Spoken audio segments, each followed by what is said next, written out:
Alexa Siri. Has a nice flow to it. Well, for whatever it's worth, be careful about naming them James, because you instantly get like 3 names right off the bat. James, Jamie, and Jim. So anytime somebody calls the house, where's Jim? Yeah, you gave me Kids are like, Jay. who's Jim? Yeah, who's Jay? Like, No. Oh, yeah. That's cool. oh, yeah, that's Pardon me? Is anybody else? I'm not sure, but I don't think so. All right. do you want to sit at the table? We've got, I think we're I was just gonna say. have some room. Yeah. You guys want to Yeah. sit at the table? We'll let Yeah, Phil do I'll all the start talking, this. but I'll I was gonna, I thought the room would be full and I was gonna. I'm not gonna do I tried that. You totally overestimate the excitement There's level. still time. There's still time. Actually, wait, we're 1 minute past. And I'll move to the back. But Well, if we got it's everybody easier for that people to be on needs that to be side. here I think we for can start. the party, can we go ahead and start? Yes. Well, great. Well, welcome. This is the time and the place for the technical conference for docket 1903-502, PacifiCorp's 2019 Integrated Resource Plan. My name is Jamie Dalton. I'm commissioned with the Public Service Commission of Utah. And I think, let's still go around. I know most everybody knows, everybody knows, for the benefit of somebody who might be on the phone, let's go around the room if we could. So Nancy, let's start with you. Nancy Kelly, Western Resource Advocates. Sophie Hayes, Western Resource Advocates. Philip Russell with UAE. Gary Smith with the division. Joni Zinger with the division. Don Hendrickson with UAE. Bela Vastad with the Utah Office of Consumer Services. Joelle Stewart of PacifiCorp. Shayla Bray, PacifiCorp. Rick Link, PacifiCorp. Janice Saba with PacifiCorp. Yvonne Hall, Bakizara, PSC. Bob Davis with the division. David Williams with the division. Joseph Hellowell with the division. Wheel Wright with the division. Hunter Holman with Utah Clean Energy, and Sarah Wright will be here shortly. Carol Reveld, Commission Staff. Well, welcome everybody. We'll turn the time over to Shay and let you, I'm sure you've got the presentation today. And before we start, just we have the usual, we've got the sign-in sheet going around, so I'll pass this, and if you wouldn't mind signing that, please, we'd appreciate it. Sure, thank you, Jamie. So I think we have about 2 hours total, I believe. So did prepare a few slides that may be quite familiar to some of you, maybe new to others, but I was just going to touch briefly on some of the highlights from this 2019 IRP planning process and the outcomes of our preferred portfolio. And then I know we have some pre-submitted questions for discussion, so I figured we'd maybe shift and walk through those, and then any other questions or discussion. But feel free to, ask questions at any time on the slides as I walk through these, and I think we're handing out hard copies here. So, Great. There are some people who are listening on, maybe on the internet. Can we email them a for posting? It's on the. It is on It's the already website. posted. You know, and I Okay, failed to note if there is anybody on the phone. So is there anybody on the phone at this point? Sorry, Shay. Thank you. Yes. Yes. Please identify yourself. My name is Connie Clonch, PacifiCorp. Thank you. And this is Lee Elder with PacifiCorp also. Thank you. Anybody else that I'm missing? I apologize for not for forgetting about folks on the phone. Okay, thank you. Yeah, and Connie and Lee are some of our subject matter experts when we get into the technical conference discussion questions. We'll be involving them in some of that discussion. So starting on slide 2, just briefly cover our 2019 IRP process. So on the right, somewhat of a life cycle diagram of development of an IRP. I would note some things that were unique and different to this IRP process for 2019. In particular, we had a roughly 18-month public input process. Typically, our public input process runs about 9 months, kicking off roughly in the June timeframe and concluding with an end of March filing. But due to some of the complexities, some of the additional requirements that we had to consider in this IRP cycle, as well as some improvements that we were able to make to our modeling functionality, it took longer. but wanted to acknowledge participation from parties, throughout that process, because it was tremendously epic and long IRP development cycle that we haven't had before. And that involved 18 public input meetings, not including the 6 state-specific input meetings that we have prior to kicking off in June our all-state public input meeting process. We had, I would say, unprecedented involvement and interest throughout this IRP development process, in part because of the focus on our thermal units and the retirement economics of our coal studies. So that created some challenges, just in that we had different participants sometimes participating at different times, and with varying levels of experience in an IRP process and some of the technical matter that was being discussed. It tends to be very much a progression of pre-IRP studies, inputs and assumption development for the modeling, then a heavy portfolio development process, walking through results of the analysis, all leading up to selection of that preferred portfolio at the very end. But the progressive nature, but the intermittency of different participants was something I think more unique in this IRP cycle. We have a very robust stakeholder feedback process as well, beyond just the discussion in the public input meetings. We have that form online. We received over 133 forms this IRP cycle.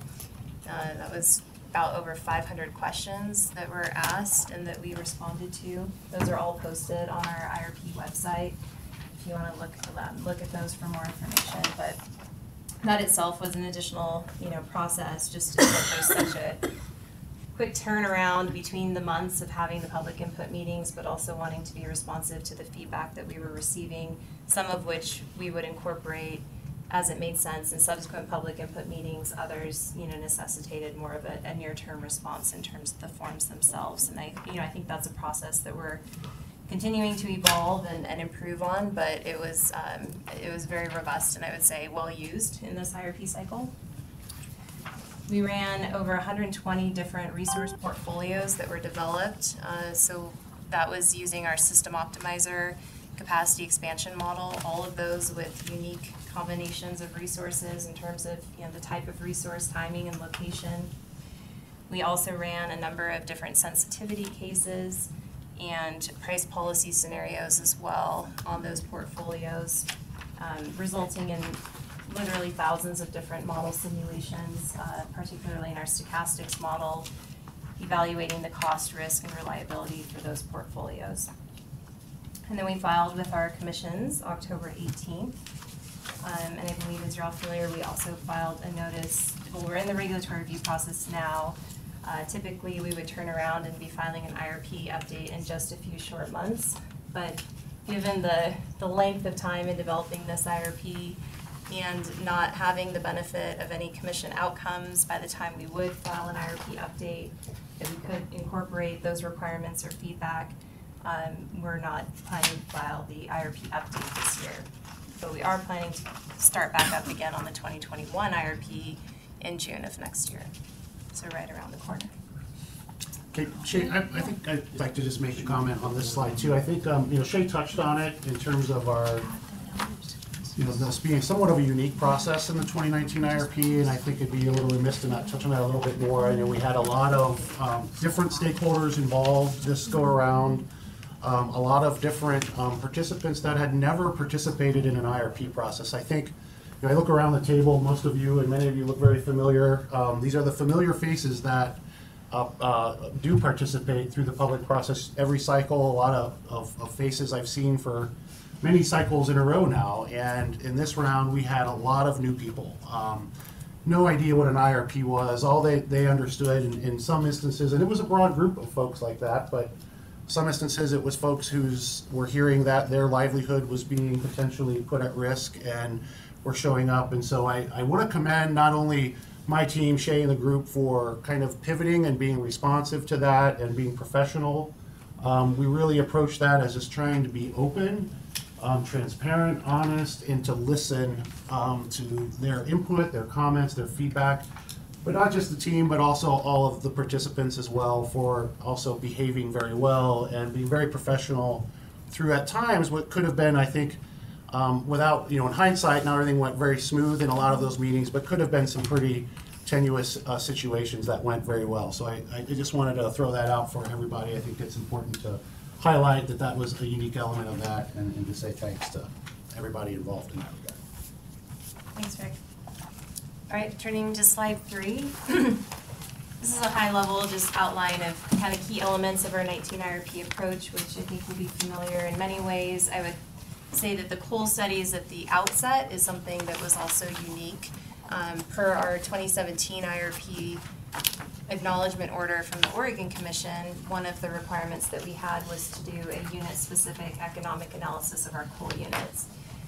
We had some concerns that we expressed about that and how that requirement was structured. It was very limited. It only utilized our system optimizer model.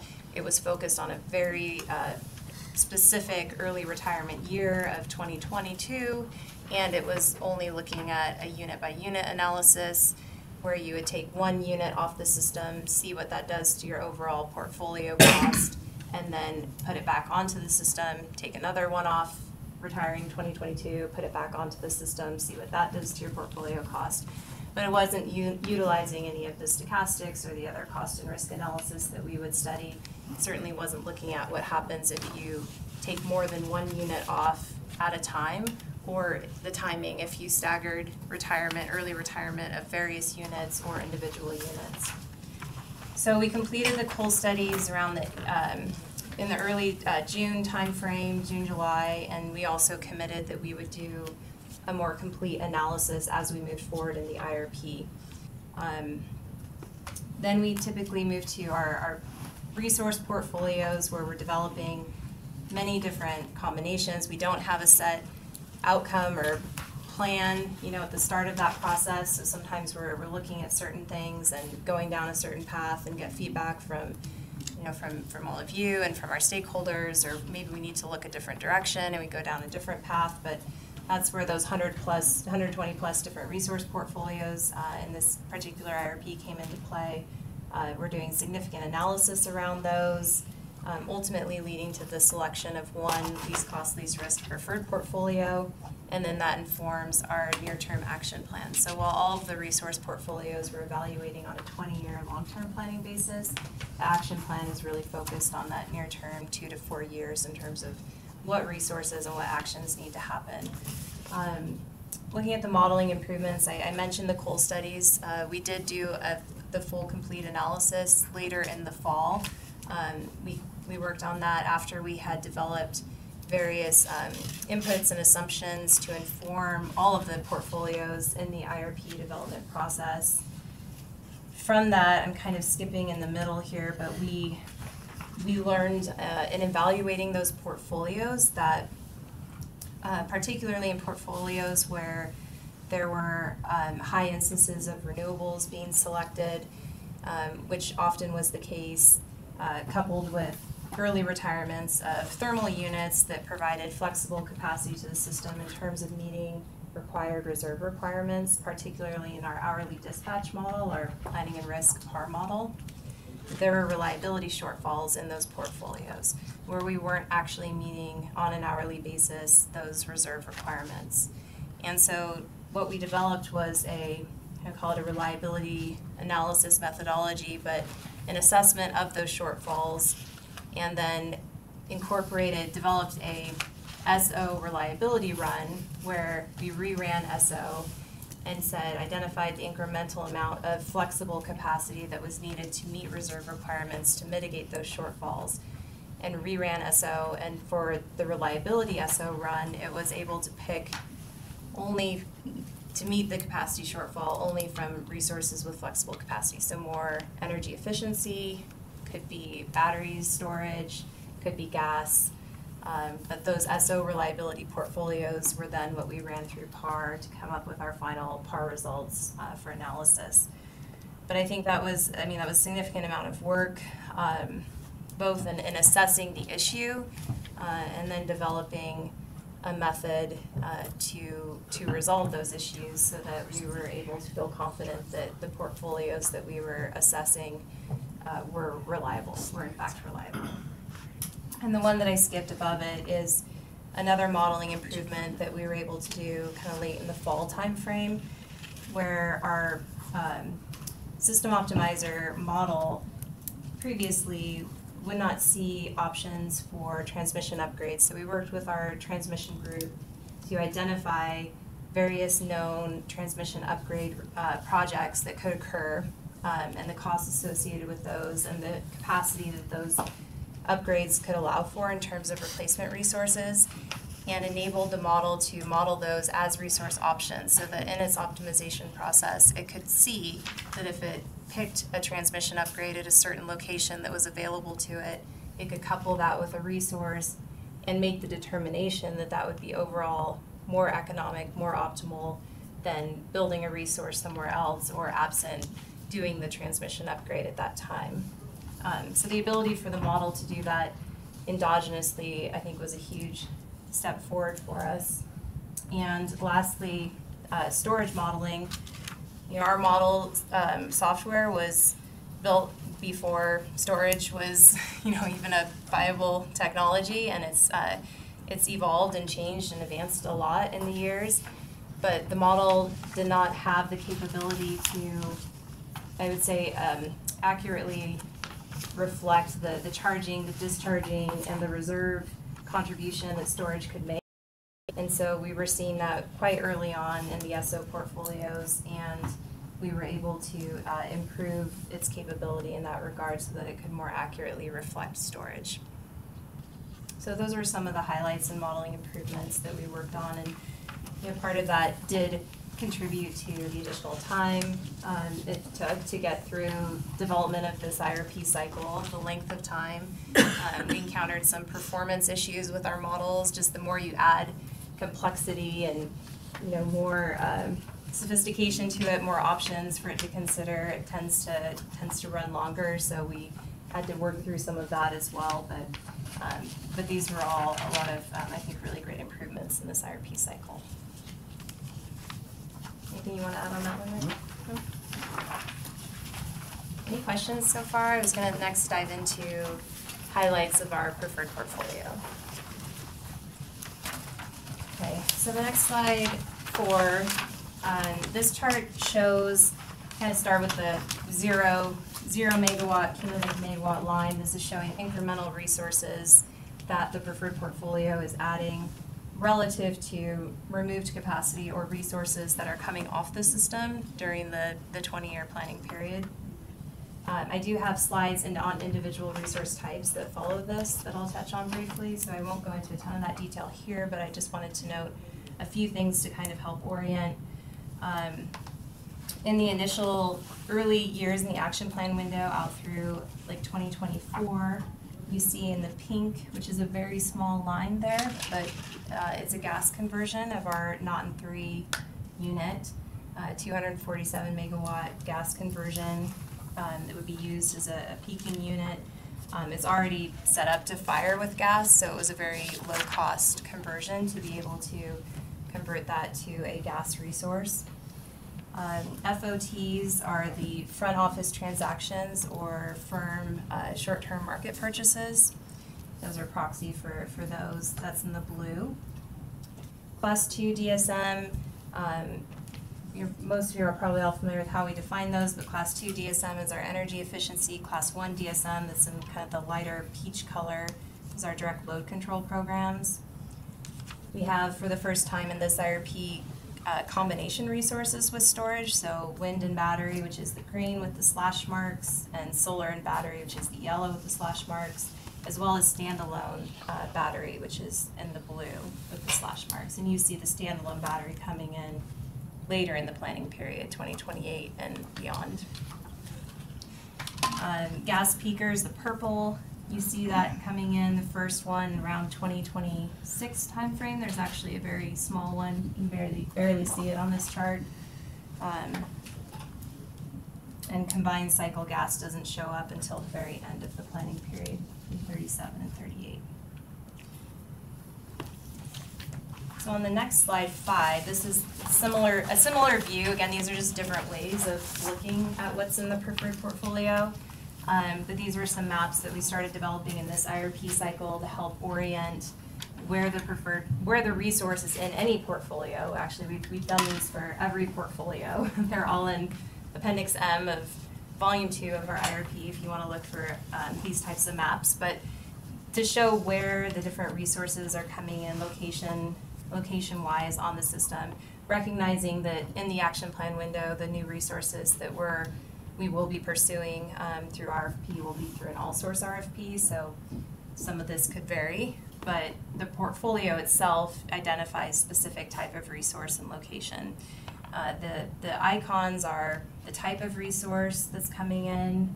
You can see we have solar, wind, battery, there's some gas. The market are the markets where we model our front office transaction limits, and then we also have the new transmission enabled by the endogenous transmission modeling. So a couple of highlights here. We have 2 transmission upgrades that are part of bringing on new resources in the action plan window. One in the Yakima, Washington area, which is a 405 megawatt transmission upgrade project coming on about 2024. And the model, you'll see that because it knows it has that transmission available, it selected 395 megawatts of solar, of which 99 megawatts of battery capacity is also included in that. And then it also selected the 10 megawatts of wind with 3 megawatts of battery later in 2029, but that utilizes the full 405 megawatt upgrade. There's also one in southern Utah, a 300 megawatt transmission interconnection in 2023, and an interconnection in 2024 in northern Utah, which is a 345 kV line reinforcement. And then to the right, going east in eastern Wyoming, in 2024, we have the Gateway South transmission line. That's represented by the 1,700 megawatts of transfer capability, enabling 1920 megawatts of new wind to come online. That's a 500 kV, 400-mile line running from Aeolus in Wyoming to Mona, or the Clover substation. And the items in red are meant to denote those that trigger action in our action plan item, or action plan window. And then in the blue box, we list, in every case, every portfolio has different assumptions, around the retirements, but it lists the retirement assumptions in terms of the coal units, thermal units, and those in the red are in the action plan window. So in this case, we've got Naughton Unit 3 retiring in 2019, which is already mothballed as a coal unit, but we will be converting that to gas in 2020. And then we have Cholla 4 in 2020, retirement. Jim Bridger 1 moves up to 2023. Craig 1 in 2025, as well as Naughton 1 and 2 in 2025. And there are earlier retirements in the out years as well. They're just, for example, Bridger 2 is in 2028 versus 2037, but they're just not in red because they're not within the action plan. Yeah. I just had a question. So, everything in red on this slide is basically what you guys are requesting acknowledgement for in this RP, is that right? It's part of what we're requesting acknowledgement for, and yeah. This and? Yeah, there's energy efficiency, for example, in the action plan. There's other items in the action plan, but yes, in terms of some of the resource build, these items in red are in the action plan. I have a question about some of the transmission projects that you just highlighted. Some of them, as you noted, will increase and gather only interconnection capacity, and some will actually also increase total transfer capability, right? And those that only increase the interconnection capacity can't get it out of it. My understanding is the distinction is that it will increase interconnection capacity within the bubble, but it won't necessarily allow it to go to some other bubble. Is that how it works? And I know that you guys are not the transmission folks, but yeah, I mean, generally speaking, that's from a modeling perspective, that's how it works. So these are the sort of upgrades that are required to enable a safe interconnection of a certain amount of capacity.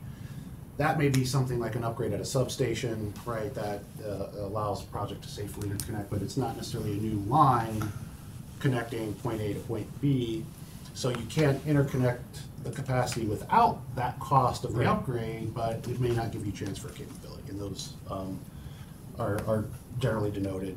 I think we've got transmission up and then transmission interconnection. Yeah, But so it's kind of a little bit. in those areas where we're seeing the transmission presumably there's been some study to demonstrate that we have sufficient load to justify the expense of that project. I understand that the projects are actually not all that expensive in the upgrade scheme of things, but I mean, if we're not gonna get that new energy out and we're planning on putting new energy there's gotta be enough load to take it, right? Yeah, and that's part of the new logic that Shay briefly mentioned in the opening comments around modeling upgrades. Is the model can actually now see that. We have the loads in our model topology, the transfer capability, and so it's needing to add resources to serve load across the system within the transfer, the footprint capability we have, plus analyzing potential upgrades that would add transfer capability for certain paths. Right. In its determination of where and where to put things in these different portfolios. And these are projects that transmission has studied through other things, so they're not, they didn't just kind of look at a map and say, oh, let's do something here and here and then see if the model picks it. They were. Yeah.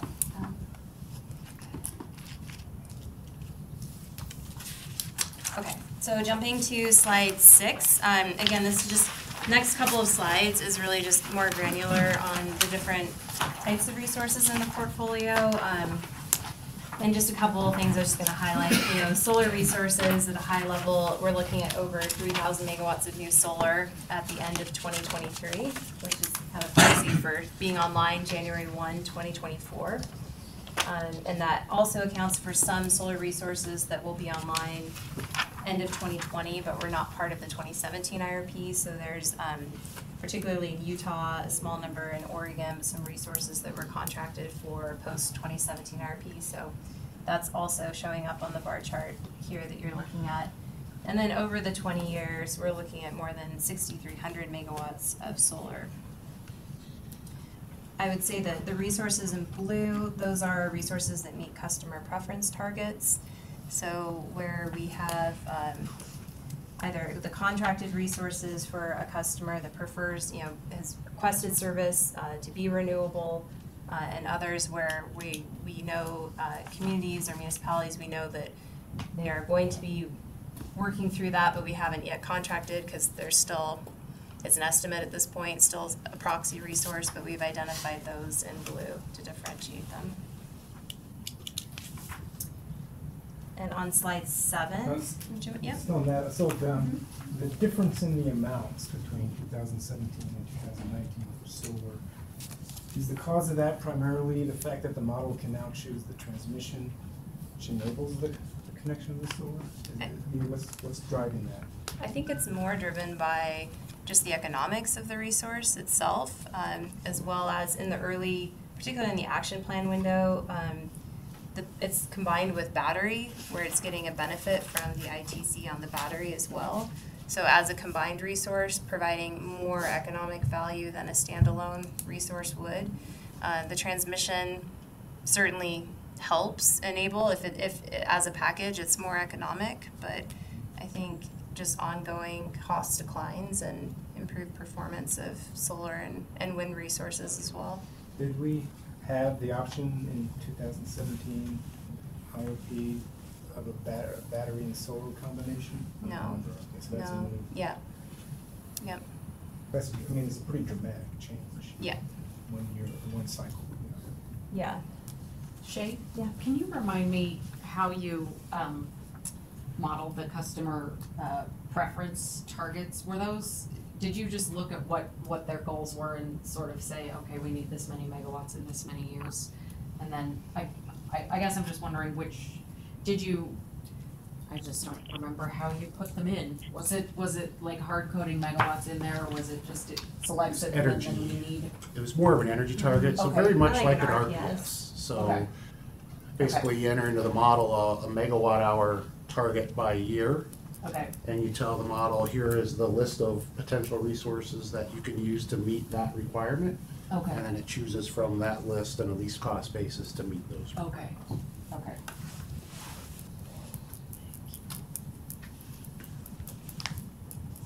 So slide 7 on the wind, again, just to highlight a few things here. Wind resources, more than 3,500 megawatts by the end of 2023. Again, that includes, the Energy Vision 2020 wind resources, as well as some that were contracted for post-2017 IRP, and a small amount for repowering of the Marengo wind facility. But then you do see that jump up in 2024, where the Gateway South transmission line comes into service, as well as 1920 megawatts of new wind that also benefits from the 40% production tax credit eligibility. And then the next jump you see in the wind is really more toward the 2030 timeframe, and then some wind combined with battery that shows up in the out years of the 20-year planning period. For the customer preference targets, there's no blue in the 2025 to 2038 timeframe. Is that just because you were programming and requirements for the near term? Yeah, for things that we knew that were, I think. It also just met it, so, Okay. that there's kind of a faster ramp up at the beginning in terms of the total volume, and then it generally stabilizes. Okay. And then, so with the economics of taking advantage of cost savings, it essentially meets it by over the period with the Okay. amount that it chose. Okay. So it is a Kind of 30-year similar to target that, yes. through 2038, it's just that the target is plateaus. Okay. There's some growth. But then we did also do the high customer preference sensitivity and the low customer preference sensitivity to see what impacts that might have to the extent, maybe we're overwhelmed with requests and there's more, later on. Excuse me, Shay. Yeah. I have a follow-up question. So I should remember this, I was at those meetings. Is this the customer preference just for like the big Facebook deals and maybe the municipal load, not the total community load? This is just for those, doesn't include community. It doesn't include all meters within those communities, it's just the municipal meters. Yeah. The municipal meters, Yeah. thank you for that clarification. The high case does broaden the scope. Okay. The high case includes like the HB4 lane, is that what you're saying? Yeah, the broader scope goes beyond just the municipal meters and additional customers even in the west side of the system as well. Not just Rocky Mountain Power States or Utah. So it may not be as familiar with that, but there are other goals established in Portland, Hood River, and I always hate to list them because I always forget a city or two, and then some IT staff tells me why did I not name them, but a handful of others as well on the west side. Yeah, Keeper. So the PTCs in 2024, you'll be getting 40% of the eligible amount, and then the big jump in wind in 2030. Again, zero, right? Goes from 40 to they expire in like 2026. Right. Well, if year end 23 is the last year, so anything after the end of 2023, there's zero for PTCs. But I think there's a need for more resources at that 2029, 23 timeframe anyway, in that you've got the DJ units, coming offline end of 2027. You've got Jim Bridger 2 coming offline in 2028. So there's things occurring, in that timeframe that I think are also contributing to the need for more resources in 2030. You see kind of a jump in the solar in that regard as well.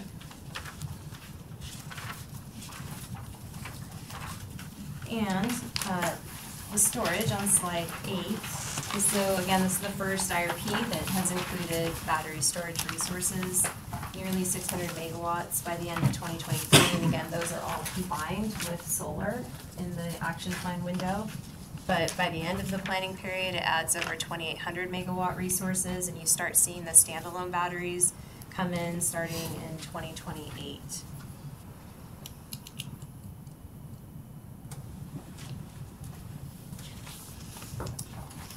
slide 9.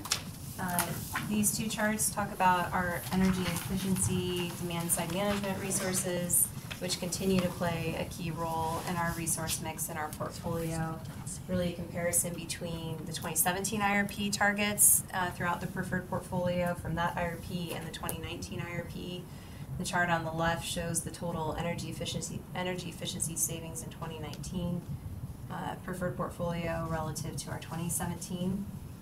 And then on the right, we have the direct load control, which shows total new capacity and direct load control programs by the end of the planning period.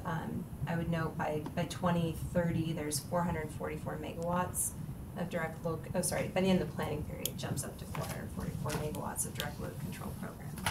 And that's all new programs, not existing. I'm sorry for cutting in. So in the 2019 IRP is less than the 2017 IRP. Is there less need because of things like battery storage that are providing? Why? I guess. So the 19 direct question is, why are the direct load control programs down in the 2019 IRP throughout most of the planning period? I think, I mean, what I'm struggling with a little bit, it's a combined portfolio mix of selections and so, but I think your intuition is on the right track. There are a lot more renewables. I mean, big picture, renewables are a lot lower cost. They've come down. We see a pretty deep penetration of renewables in this IRP relative to the previous. And then we also see battery storage coming into the mix, a little bit of new gas, but it's beyond the action plan window. I think the combination of all of that, particularly with the storage to maintain the reliability targets, they're all competing for the same demand in megawatts, just lessens. It's just these direct load control programs, in essence, are less competitive than relative to all those other options, given this IRP's broader and updated assumptions around performance and other technologies. But I mean, there's, in the grand scheme of things, if just a kind of order of magnitude, and I'm just eyeballing it from the chart, it's maybe 200 megawatts-ish of direct load control out of total additions over 12,000 megawatts on the system, nameplate capacity-wise. So it's a pretty small change. There's still a role for it. It just may be a little different. And then actual procurement will establish the reality of what comes on the system. And in total, in the planning period, it's higher, but it's not till you get to those out years. So I think the battery. Not till the last year shown. Yeah, which, you've got, in there you've got Bridger 3 and 4 retiring and, significant, the most cumulative plant retirements out toward the end. But I think in between there, as Rick was saying, the storage and the combination resources, the other resources coming online and, higher escalation in terms of just overall energy efficiency through the planning period throughout as well. It just doesn't come in until the very end. Can I just chime in? I mean, I serve on the steering committee as well as Sophie, but one of the things that we've noted in the steering committee has spoken about the DSM steering committee is that the planning and the modeling around controllable loads is not very robust yet. So hopefully, as we move forward into the next IRP, that the potential study will look at different options and different controllability. So part of it is the different resources mix, and then part of it is the inputs that we're giving the model, which are not very robust. Shay, I was going to ask too, does part of that drop-off have to do with the timing of peak load and access into California markets through the EIM or EDAM or anything like that that's planned? We didn't incorporate any modeling around EDAM or expansion of those markets, although we're certainly participating to advance those. But I think it's more just a cumulative effect of flexible capacity resources coming off the system over that time frame. We're, as everyone I think knows, we've got in our action plan an all-source RFP. As part of that, we're starting some discussions to kick off kind of potentially a parallel process to evaluate Class 1 DSM programs at the same time as well. So see how that transpires. It's in the works. That's what I was gonna ask. So, Class 1, in your potential study, did you not look at Class 1? Just capacity? It's in the potential study, and these are the selections based off of the potential study inputs to the IRP in the preferred portfolio.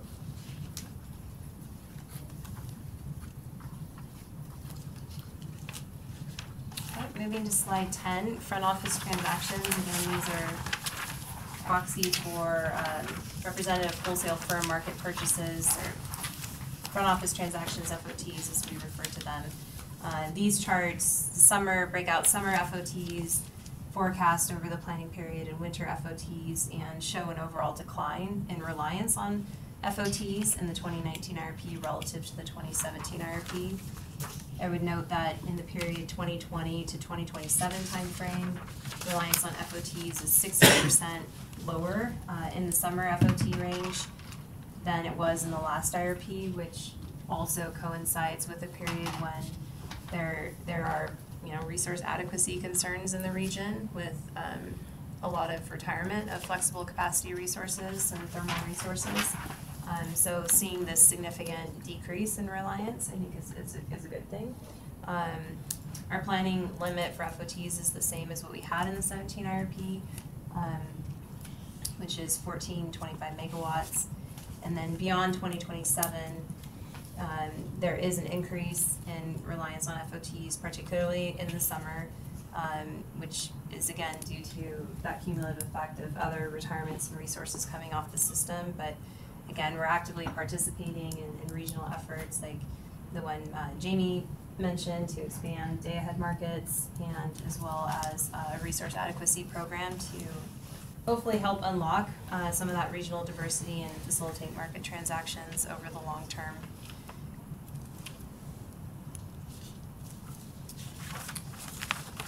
On slide 11, gas resources.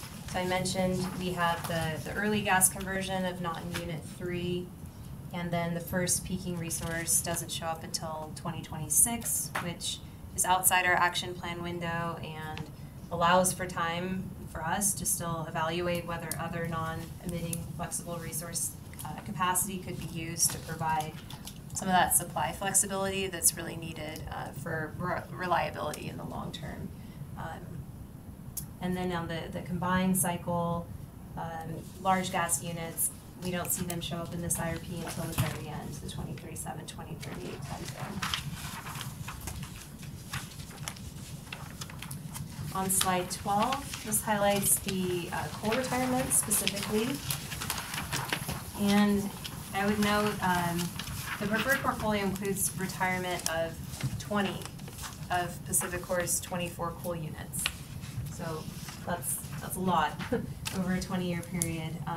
16 of which are in the plan to retire, in the preferred portfolio to retire by 2030, which is nearly 2,800 megawatts of capacity by 2030, and nearly 4,500 megawatts retiring, coming offline by 2038.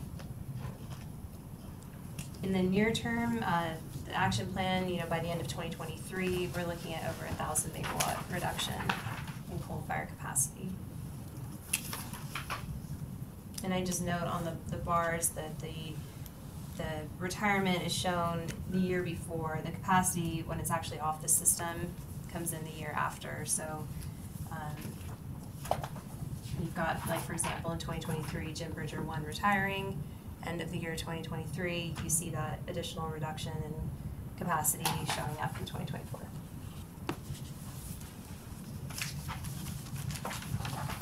And then on slide 13, emissions. So these charts are really reflective of ongoing efforts to provide cost-effective clean energy solutions and really a continued trajectory of declining emissions, particularly when you compare relative to 2017 IRP preferred portfolio, what we're seeing in the 2019 IRP preferred portfolio. On the left, that's the comparison in the chart there. And you see that emissions are down 16% in 2025, up to 35% in 2035. And the chart on the right is really comparing to a baseline, a 2005 baseline that shows that emissions are down 43% in 2025. When you get out to the 2050 timeframe, they're down 90%. So significant reduction there in emissions. And the last slide, slide 14, this is just kind of a culmination, pulling everything together of what we walked through. But again, in that 20-year planning period outlook, we're looking at over 6,300 megawatts of solar, over 4,600 megawatts of wind, over 2,800 megawatts of battery, some of which is standalone, some of which is combined with solar primarily, a little bit with wind. Over 1,000 average megawatts of energy efficiency, and retirements, net retirements in the portfolio of 3,200 megawatts. So in terms of just additional renewables and storage, you add that piece up, nearly 14,000 megawatts over the 20-year planning period. And also 14 transmission projects that are in the preferred portfolio. Talked about the few that were in the action plan window, but several that were picked throughout the portfolio. So the only thing, if I could just add to this slide real quick, I mean, I think the transmission piece of this is important. We mentioned that earlier, as that being a kind of a significant improvement to a modeling approach. But I just want to highlight a little bit of PacifiCorp's unique system in regard to other utilities throughout the West and their broad footprint with over 16,000 line miles, 16,500 line miles of transmission today. It's really that infrastructure, that backbone that enables our system to be able to access a lot of these low-cost renewable options that are now showing up as part of the least cost, least risk part of the plan. So it's really by no accident that we're trying to depict this, that these things are spinning off of that basic infrastructure that we have that's there for the long term, where we can plug different kind of resources in and out of that system to deliver these kind of opportunities for our customers. So. I just had a question. What was the 2821? What was that? Those are batteries. Yeah. Batteries, thank you. They look like cinder blocks. They look pretty boring, don't they? Yeah. It looks like a storage container, pretty much. Like a Duracell? Oh, You mean like thank you. It's about 1,400 megawatts of standalone. Just to follow up on what you said, when you're talking about, there's obviously a lot of transmission stories coming out of California. Do those types of, news events affect like the costs that you assume for transmission, like maintenance and installation for your system, or? Transmission story, you kind of like referring to Fires and equipment shutting maintenance. things down, and just wondering if that is, our- is that coming into the conversation at all for this? It's assumed maintenance costs and fixed costs in the transmission build. Yeah, I would say no, not in this context. So we're not, we've got kind of baked into our overall, across the company, our plans with regard to O&M to do fire mitigation, whether that's veg management or other activities, are not really factoring in the cost. The costs that we're assuming for these are really built up from what would it take to construct, ultimately, and operate these assets as they come online to the system. Okay, thanks. That's a whole other topic where we're heavily engaged in that arena, and so I don't want to come across, I mean, that is a big topic, obviously, for the industry and for PacifiCorp. A lot of work and activity that we're doing in that arena, but directly linked to the cost that we were assuming the IRP, not a driver. Yeah, I guess I was more wondering if it's coming in the conversation on a new build, as in, are we less stoked about getting into the more transmission business because maybe there's risks of transmission that we haven't necessarily thought of before. So more of a risk management type part of the conversation than cost build-up part of the conversation. Well, I was just wondering, the wind and solar numbers here, does this include combined with battery and standalone wind?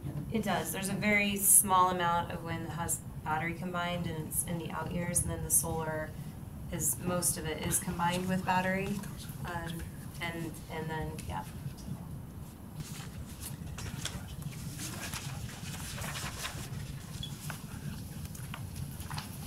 The battery storage includes, so from a battery standpoint, we assumed about 25% of the capacity of the combined resource attributed to the battery.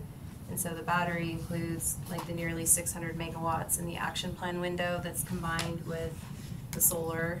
And then It also has the standalone battery as well, in addition to other combined battery resources later on in the planning period.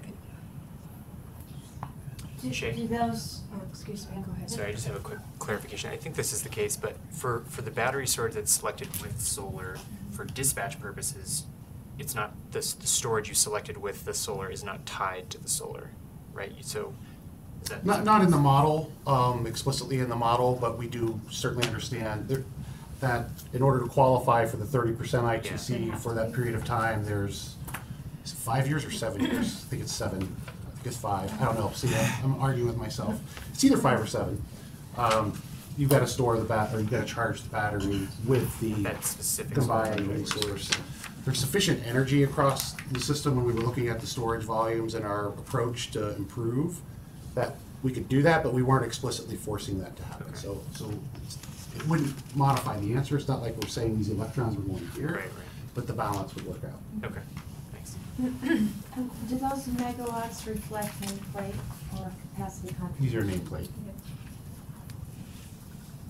So, so you are allowing demand-side resources to, or you will to participate in the RFP? Well, here's where the reason I say we're kind of in those discussions. Our intent is to try to evaluate what options are out there.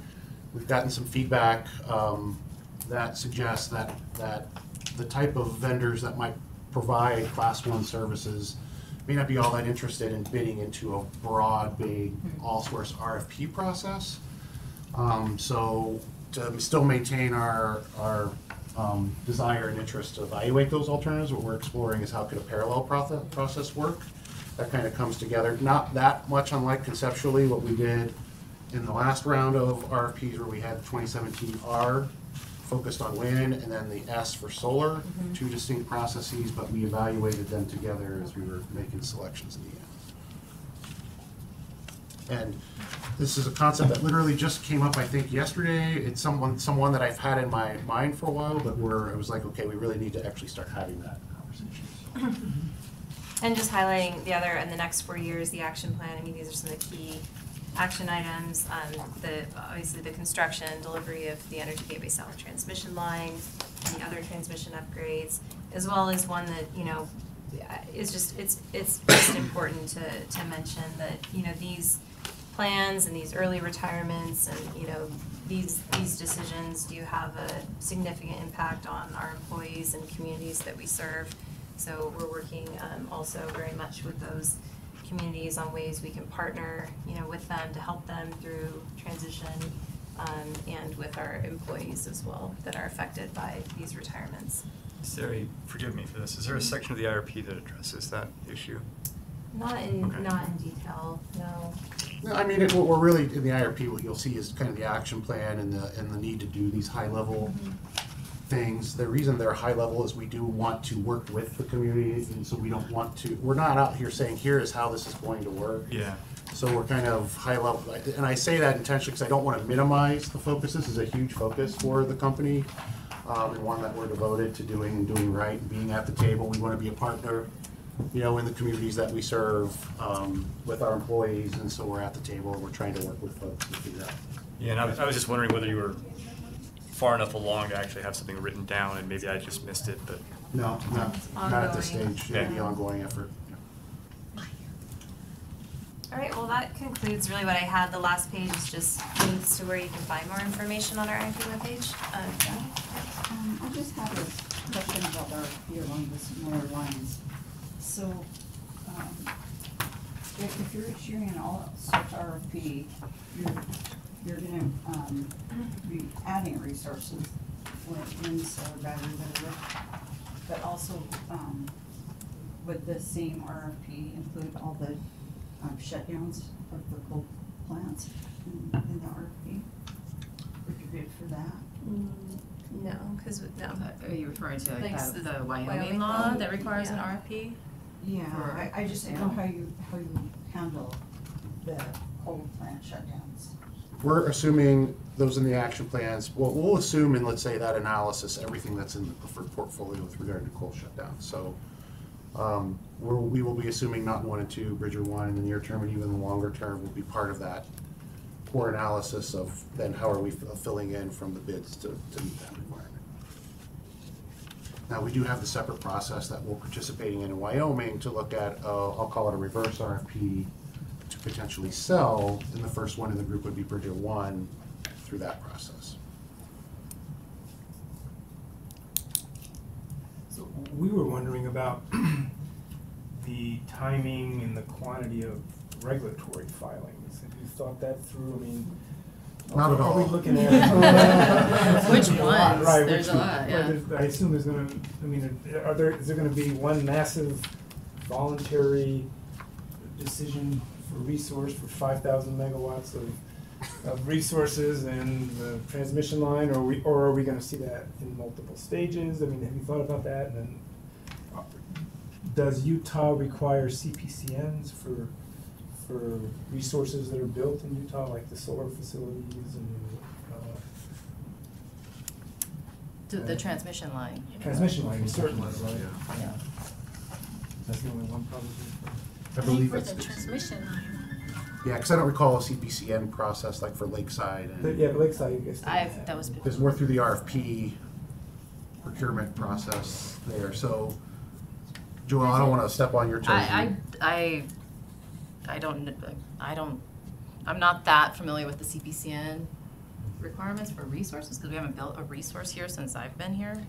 Populous to Terminal had a CPCN. Yeah, the transmission line. For generation resources, I don't. But I don't think Not any of for the anything else. generation resources did. I don't think so either. I think I go through the Some RFP of the, depending on the size of route with the IE and approval process of the shortlist that follows. For that. generation, and of course, the For some of the renewables, you'll probably do a voluntary resource Well, yeah, decision they're request.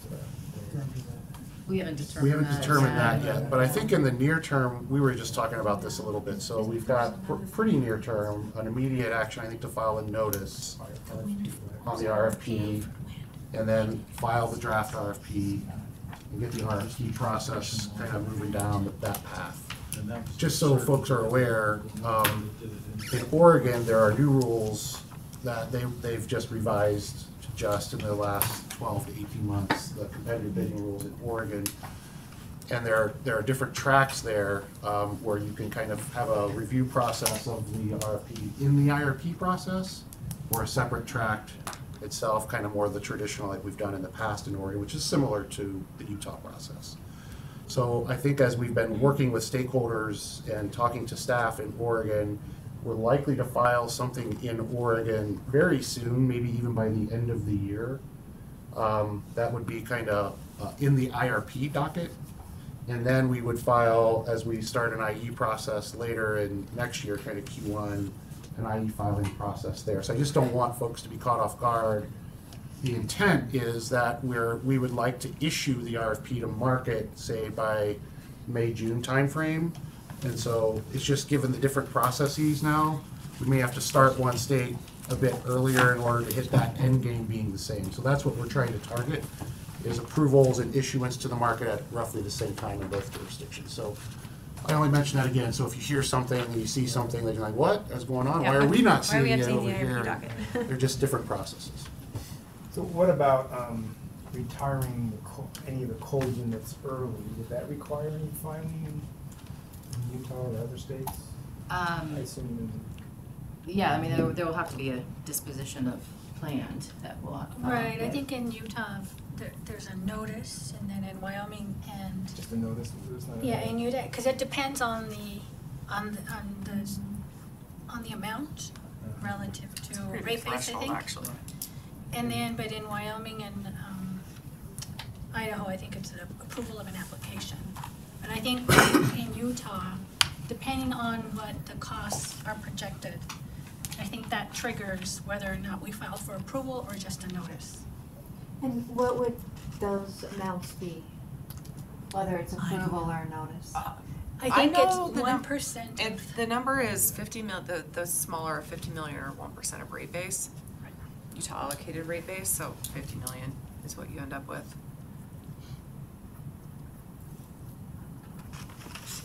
And that's assuming that the costs of the plant are being covered by current rates, right? If the company wants to recover accelerated depreciation because the plant was not fully depreciated, something like that, then they have to file for cost recovery, would they? Yeah. It'd be like Yeah. deferred Yes. accounting. Then it would be a Like deferred deferred accounting. accounting. It would be kind of like Powerdale, is a Powerdale good or- example. Carbon, Yeah. right? And Powerdale wasn't, yeah, so it, The carbon plant is probably the most recent. So that's gonna be a topic for, or is a topic for the depreciation study, where we set the lives, and then also likely in the rate case. Right. And what does that 50 million reflect? What, Like book. Arbitrary. it's. what's or- that? It's arbitrary, it was just Yeah. a number that was Maybe picked our- out. Well, yeah, but no, but I mean. Not remaining plant balance, but if it's the book balance. Yeah, I'm trying to understand what is being measured. 50 million of what? Yeah, of what? Dollars, What's okay. being measured? I think it is book value of the plant. Yeah, I don't think Okay. it's remaining plant, I think it's like a total, Right. and so all of these would, I would Book anticipate value. would trigger. Yeah, so kind of But I'm guessing, fair market value. Yeah. but that just seems to be, to what I can remember was book value of the plant. Book value? But I'd have to look at the statute. And what determines book value? Well, that would have been the cost of the The plant. cost we booked would, Yeah. Cost of the plant minus depreciation. Yeah. With What is any, book? with any additions, it's Okay. Plus addition. That's an accounting. FAS accounting, Everything. blah, blah. So what about, I did have a question. I gas guess. conversion of NOx? Would that So, trigger any filings? no. Is that, you're spending money there, or is that not a very? They're Spending a little bit of money. Yeah, A little bit of like money. 3.5 million or something, it's not It's, a yes, lot. very, very small. We had a filing in Wyoming Wyoming. just to, for the commission to act on whether or not we needed to file a CPCN. We argued we didn't need to file a CPCN, and they agreed with us. So we don't have any other That's a filings small amount. necessary. So Requirement, that, right. that cost will just come through normal rate making. Sorry to cut you off. I think the megawatt additions are not high enough to trigger the resource decision statute here, right?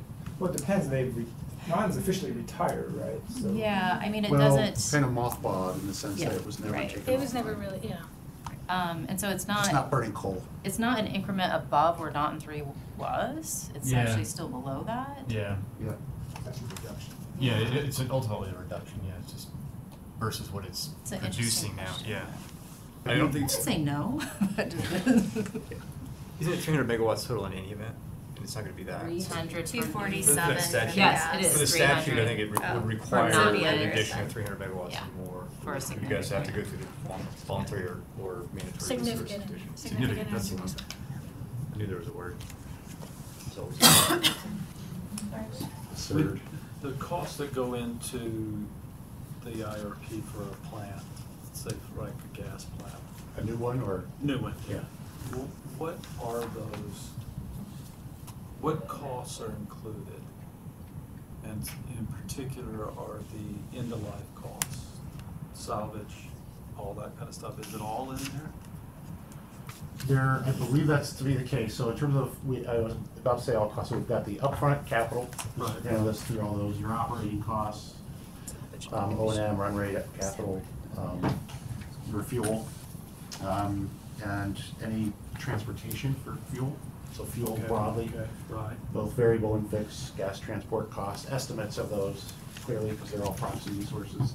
And then I believe we've got baked in there an element of decommissioning in the end, but I'm less certain on that, but I'm pretty sure. And those are the table 6.3 costs. Yeah, but I don't think you'll see all those items. You won't see the Broken out. decommissioning broken out, but it's. Now, because you mentioned a couple of those, fuel, for instance, would apply, but does that same principle apply to all resources? Yeah.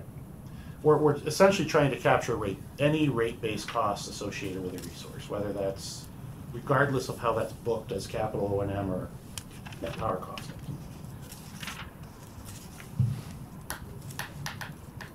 How are we doing on time, Jamie? Should we We've shift got to? 55 minutes. Okay, all right. Well, then I guess we should shift to the Good question. questions. So we'll start with questions. DPU submitted some questions on different topics. The first being stochastic variables. I'm going to turn it over in a minute to Dan McNeil to talk a little bit more about the process we use to choose the variables and why we have continued in this IRP as in the last IRP and prior IRPs to focus on really 4 key stochastic variables: load, electric and gas prices, hydro, and thermal outages. So they are the same. We didn't consider new ones in this IRP. And Dan, with that, are you on the phone? I'm going to turn it over to you to just briefly describe how we chose those variables and whether we might consider other variables going forward. So yeah, I am here. The key reason why we picked those variables is that we have historical data, lots of historical data, to evaluate them and to evaluate both the variability of each of those specific variables, as well as the correlation between each one and the other variables. So they're interrelationships. Each of those items, load, price, thermal outages, and hydro, has a significant impact on system operations, both from day to day and from year to year. And so those are the, historically the biggest drivers of system operation.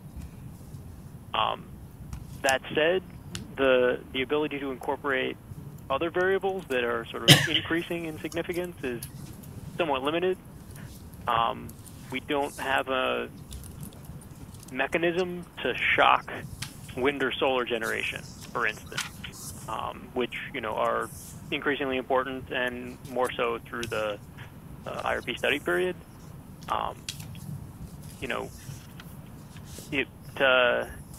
The other key piece on that is, we can't measure in history what the wind and solar penetrations in the IRP for portfolio would look like, as far as how to shock those conditions and so on. So we do have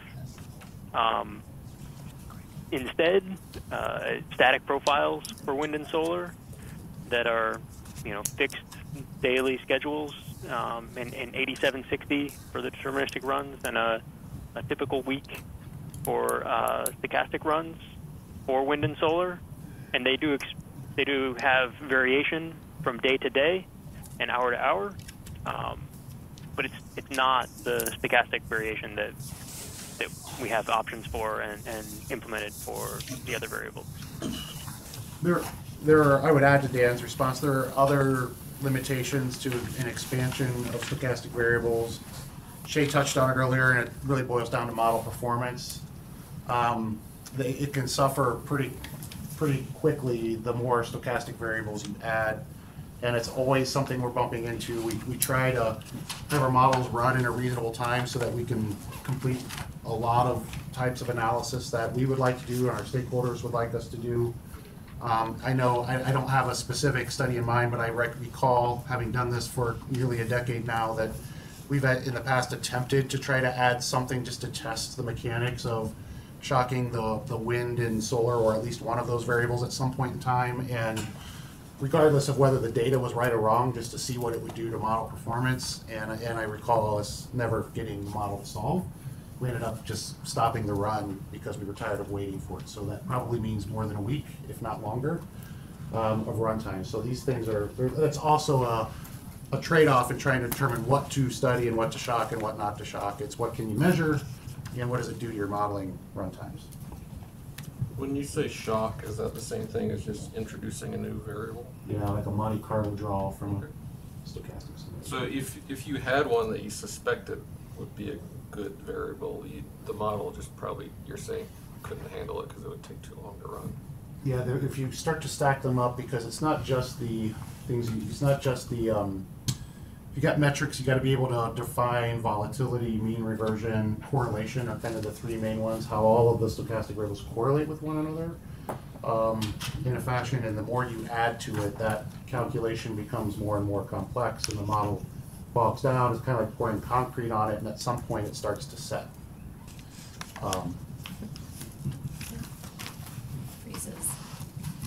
somehow, that's kind of a bad analogy, because what I'm saying is, the more concrete you pour in, the faster it sets, something like that. It's not perfect. And that's really an issue too with weather, like considering weather as a stochastic variable impacts on model performance, but also there's just so many different weather conditions across the regions, across the system that could impact various variables. So, we account for weather in a lot of ways, and just the IRP data from, the shapes of the resources, the load and gas prices, hydro generation takes into account precipitation, for example. I mean, it's layered into so many different input assumptions as a variable, but as a stochastic is just, Are you hit number performance 5? issues. Yeah, I kind of jumped ahead. That's fine. Yeah. I just want to offer, if you guys want to do UAEs first, since they only have 5 questions, we're happy to defer it, so you don't run out of time. I'm not going to object to that. We've got multiple pages. Okay, do we want to shift to, you're not going to object to it, is that what you said? As long as we get to it. We can do that. Okay, we'll jump to Thank you, UAEs Dan. then. Thank you, Dan. Hold for a minute, we'll come back to you. So, first question was around provide projected annual change in revenue requirement for the forecast period that would result from adoption of the preferred portfolio. And that is just really challenging to do in that they're not revenue requirement numbers. We don't have their proxy resources. We don't have the value. We do provide on a nominal basis amounts for the preferred portfolio in the work papers, but we wouldn't have it on a revenue requirement basis.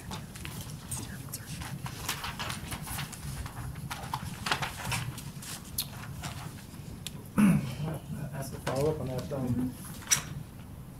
The 2017 preferred portfolio had, I don't know if I have this right, had a PVRR of about 23 billion, I believe. And the 2019. I think it was million, but, oh, you mean the total cost? Total cost, yeah. So, and then the 2019 preferred portfolio has a PVRR of 21.5 billion. So that's $1.5 billion cheaper than 2 years ago. And that's not what's accounting for the time difference in money between the two. Is it accurate to say then that the 2019 is producing lower costs for customers than the 2017 IRP? On a present value Yeah. basis, yeah. I think when we start asking about revenue requirement getting to rate making, it's, we don't even know if these resources are power purchase agreements, owned assets. Right, all of those things are gonna have an influence on rate base and revenue requirement by year, and kind of feeds into Shay's comments of that, absent coming up with a whole bunch of assumptions around what to do with every resource, that is a very difficult thing to produce. And then you have to layer in where are your existing rate base and what is it doing. It essentially becomes a business planning, rate making calculation, not a planning and resource procurement based calculation. So yeah, I mean, present value, there's a little bit of nuance in the fact that last year's would have been discounted back to 17. This one to 19 on the grand scheme. Yeah, on the grand scheme of $23-ish billion, that's okay. That's a little bit of noise. But yeah, present value overall, hard to tell, especially on a year-to-year basis. Yeah, it's the year-to-year basis that we were That varies a lot. concerning ourselves with the question. There, to Shay's point, I was trying to find it. We What were you looking for? that select where we do for the final set of cases, cumulative change in PVRs. That's the one.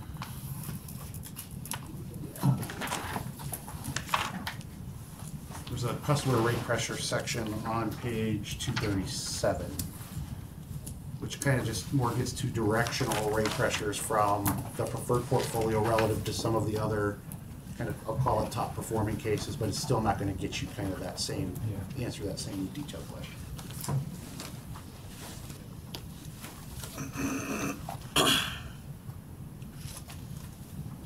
So we started off with a FUD. Okay, well, maybe we can get to the next ones that are related to battery storage. Dan, I'm going to turn it back over to you. I want to walk through the first one, question 2 on UAE's question list about identify and explain assumptions utilized in the IRP for the capabilities of the battery storage system in your portfolio, including capacity, ramp rate, frequency response, voltage, etc. Sure. So the cost assumptions for standalone lithium-ion batteries are based on a 15 megawatt power capacity and 60 megawatt hour or 4-hour storage capacity. That's the general sense of the footprint of a battery we're talking about there. For modeling purposes, the model can pick as many of those as it would like in a given location. Excuse me, Dan. But they all have that same. Dan, what did you say? What was that? 15, this is Nancy Kelly asking, what is the 15 megawatt? You referred to the 15 megawatt something and then 60 megawatt storage. What was the 15? So 15 megawatt power capacity. So that's sort of the instantaneous amount of megawatts. It's kind of like nameplate. Thank you. That's the smallest unit of battery you can choose, or? No, that's the one that we had set up and assumed for use in the model. You can get a battery all kinds of sizes. Okay. Yeah. So the battery you're describing has 15 megawatts of power capacity. That's how much it can release at one time, and then it has 60 megawatts of storage. Is that 60 megawatt hours. 60 megawatt hours. 4 hours. Of storage. 4 hours. Okay. Oh, got it. Yep. Thank you. All right. So that's the standalone battery, and in the preferred portfolio, frequently there are much larger amounts at any given point added, but you'll notice they're in 15 megawatt increments. That's for standalone. And then for combined batteries, the cost assumptions are based on a 200 megawatt renewable resource, either wind or solar, paired with lithium-ion batteries that have 50 megawatts of power capacity or nameplate, and 200 megawatt hours, again, 4 hours of storage capacity. So again, it's a 4-hour lithium-ion battery, but the scale and some of those other assumptions are based on 200 megawatts of renewables with 50 megawatts of power capacity, battery capacity. Again, that's 25% battery relative to the renewable nameplate. We picked that one as suitable for calculating. There's a range of potential options there. There's a lot of flexibility, but we didn't want to get bogged down in exactly how many % battery you should have. And that's going to be pretty dependent on a lot of conditions. So that's the cost basis. Within the model is generally allowed to pick renewables in sort of any size it wants, but the ratio of 25% battery to the renewable is kept constant. So the cost assumptions reflect 200 megawatt resource, but it could vary. It could be larger or smaller, depending. So those are the resources themselves. As for the capabilities, in the IRP models, the shortest reserve requirement is for 10-minute ramping capability. And batteries were modeled as capable of ramping from maximum charging, maximum megawatts pulling off the system, to maximum discharging in less than 10 minutes. So they can go from max charging, max discharging very quickly. It's probably less than 1 minute to go from one to the other, depending on chemistry and so on, but for modeling purposes, it doesn't make a distinguishment beyond that. The other key attributes of batteries is the round trip efficiency. How many megawatts do you put in for how many megawatt hours you put in for how many megawatt hours you get out? And there's details on that for energy storage in the supply side table.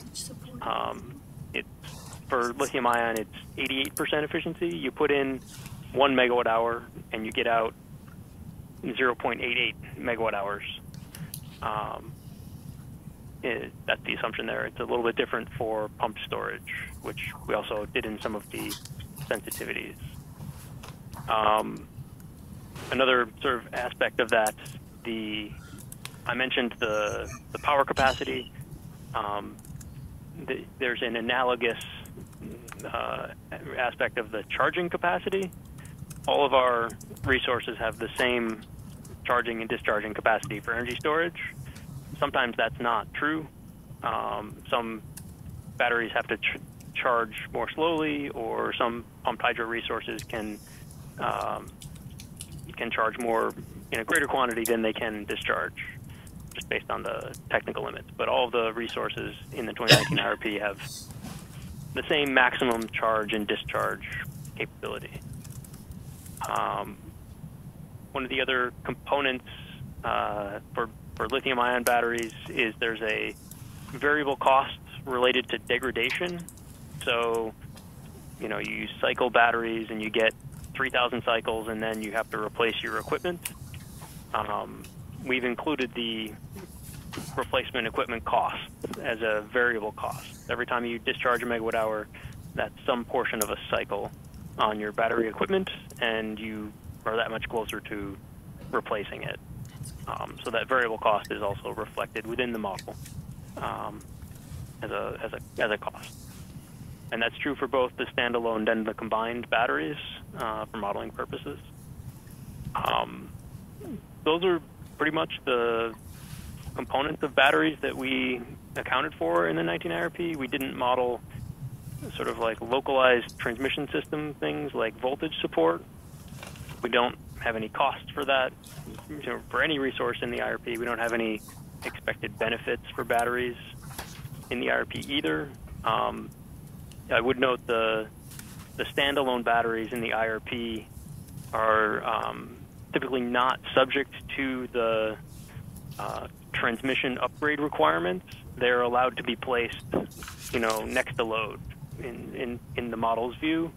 So you wouldn't have a transmission upgrade just to put in more batteries.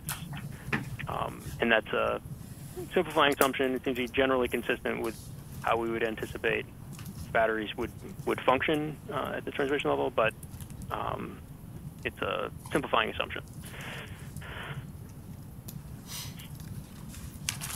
And that's pretty much it for the modeling of batteries. That's great. Thanks, Dan. Might as well keep going on yeah. item 3. Do you have a preference to walk through these? All right, item 3. Okay. Keep going. Sure. So, the next question was, what is our understanding of battery technology now and improvements in the coming years? In the 19 IRP, we reflect a declining capital cost curve for lithium-ion batteries. So, we expect the cost of battery equipment to decline. That declining cost curve is also reflected in the degradation cost. So what you're actually doing when your equipment degrades is replacing cells in your battery system, and you're replacing those cells with then current equipment, which we expect to have lower cost in the future. So that's also reflected there. The degradation, a lot of that is uncertain. It depends on chemistry, operating conditions, a lot of other things beyond just the battery discharge we're reflecting. There's a range of how restrictive your battery might be. But over time, I would expect the degradation to be less of a factor, that batteries would be more flexible and have slower degradation. That's possible. You might also get improvements in efficiency, but you know, none of those physical representations are reflected. Just the declining cost curve, the same equipment in the 19 IRP. And then Dan, you mentioned the declining capital costs. I think you wanted the sources and stuff for that as well. If you have them. I don't have them handy in my, but we reviewed those back in, I believe, November of last year in that deck, and they're kind of lit flag there. It was like an NREL, I want to say, or a DOE, a couple of kind of sources on what we used. We kind of took an average degradation approach to say, here's what the forecast looks like, and make sure we were doing it in both real and nominal terms. We were applying it appropriately in the tools, and we did that not only for battery but for wind and solar as well. Great. In terms of the types of batteries, just jumping to number 4 that we assumed in the preferred portfolio was lithium-ion batteries for both the standalone and the combined.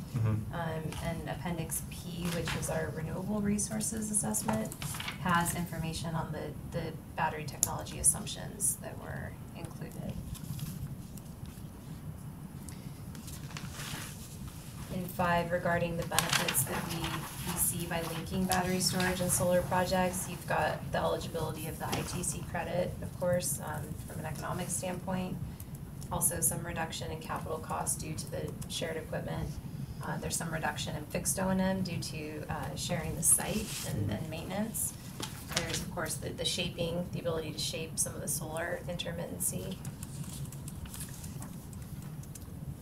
And you know, our model, just, I guess, just additional clarification, it also had the option to select, of course, the standalone, but also the combined.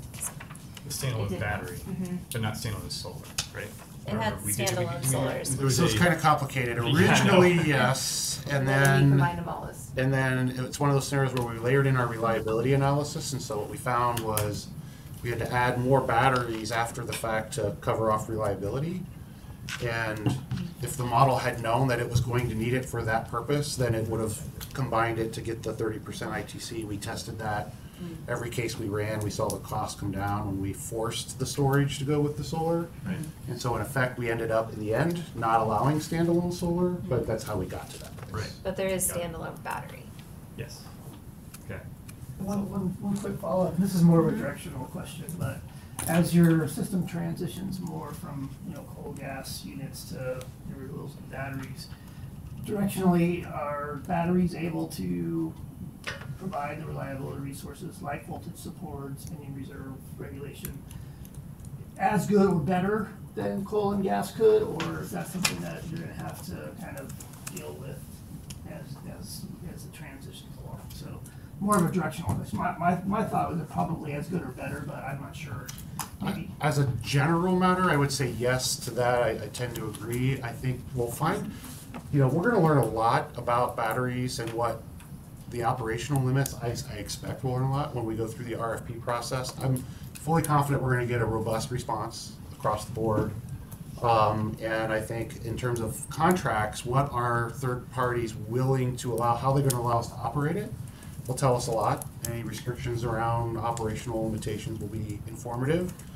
But I think in terms of the actual physics and the technology, they're pretty fast responding. It's just how often, how much can you do that is kind of a question. And then I think, we focused on one particular type for our IRP and modeling and planning purposes. There's a lot of different chemistries out there, a lot of different storage types that I think we'll also start to get some exposure to. Yeah, I think we've got plenty of frequency response in this with the batteries that we've got in place.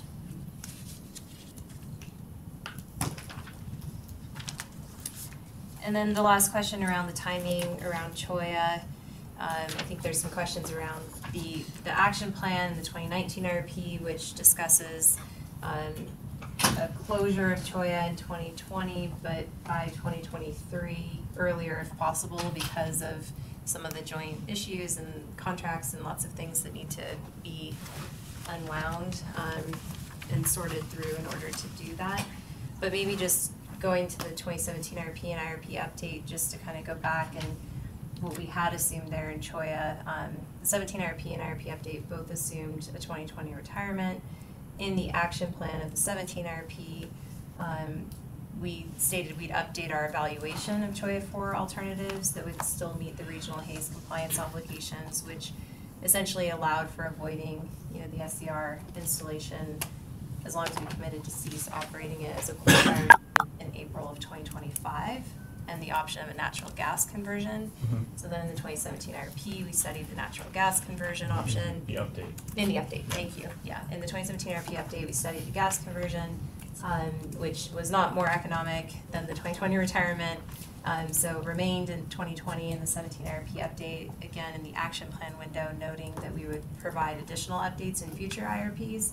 And so we studied it again in this IRP, and again we've included it in the 2020. But we're really working to do whatever we can and kind of lay out all the different pieces that need to come together in order to enable that. But working toward that 2020 retirement.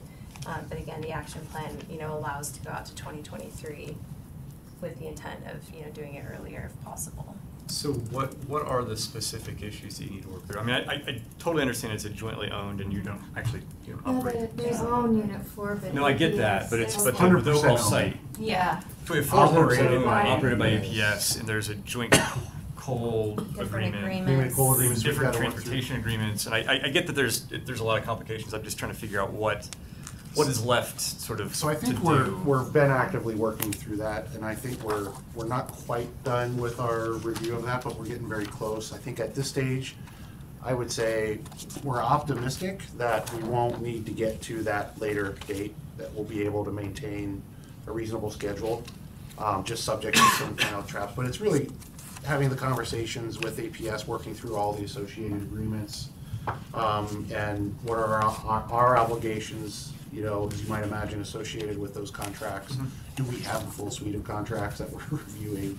Those sort of things that we want to make sure we're dotting all the i's and crossing the t's before there's a formal kind of commitment. The last thing we want to do is kind of go rush into it and then find, we're going to actually need to keep running for another period of time for some reason and haven't missed it and, essentially fumble the ball in that regard. So we're really just trying to make sure we've got time to get all our ducks in a row, and we've been working through that. I think we're very close to that. Again, I'll say, I won't say we're not going to go to that place, but we're very optimistic we'll be able to not have to go to the further end of that spectrum. So are you optimistic that you'll close by the end of 2020? When you say not go to the end, that's a pretty big window. It is a big window. I think we're in that zone. We just need to confirm a few things. Okay. And do you have a time frame that you expect to have further update with some details on that Very for soon. us? Yeah. Okay. Yes, but we're not gonna tell you what it is. I get it. Very soon. Okay. Just be a little bit patient. Enjoy your Christmas. Thank you for that, I appreciate it. All right, thank you. So we'll jump back to DPU questions. I think the next site that you had, Joni, was related to the natural gas forecast. So Connie, you're still on the phone? I know you had some dental work this morning. Apologies, but turn it over to you if you want to walk through some of the questions on the gas forecast. You said your name sounded clear and well, so. Dentist and IRP. Yeah, it's a good day. All right. The first question is asking what is the advantage of using third-party natural gas price forecasts as opposed to a source such as EIA. And as you know, the 3 underlying natural gas price forecasts that were used in the 2019 IRP, the medium, base case, high price, and the low price scenarios. And in doing so, all of these originally came from an expert third-party forecasting service. And one of the reasons that we use an expert third-party forecasting service is that we can get a level of documentation, monthly updates, assumption transparency. We get it at a much more granular level. We also have analyst support that you just cannot get from EIA. and it allows us to do a much deeper dive into supply and demand fundamentals. Another problem that is probably a real that makes it almost impossible to use EIA is that to my knowledge, they do not, EIA does not publish long-term natural gas prices by gas hubs other than Henry Hub. They produce the long-term Henry Hub price. They produce wellhead prices by supply region and delivered prices by census division, but I am not aware of any hub-specific forecasts that they routinely publish. And in our production cost model, we use Aurora. We basically need the prices from, we probably model 9 to 10 gas hubs in Aurora, such as Opal, Stanfield, San Juan, SoCal, and we basically need it by hub, and then we have a delivered price, the transportation price, to different generators throughout the WEC. So that would be a very big problem with using EIA. And then finally, I guess should note that in looking at EIA's forecast, and their forecasts do appear to have improved over the years, but their high price forecast was an outlier compared to the two independent expert third-party forecasting services we used. It was much higher. So given especially the first couple of considerations, EIA just would not be feasible for us to use for logistics reasons, if nothing else.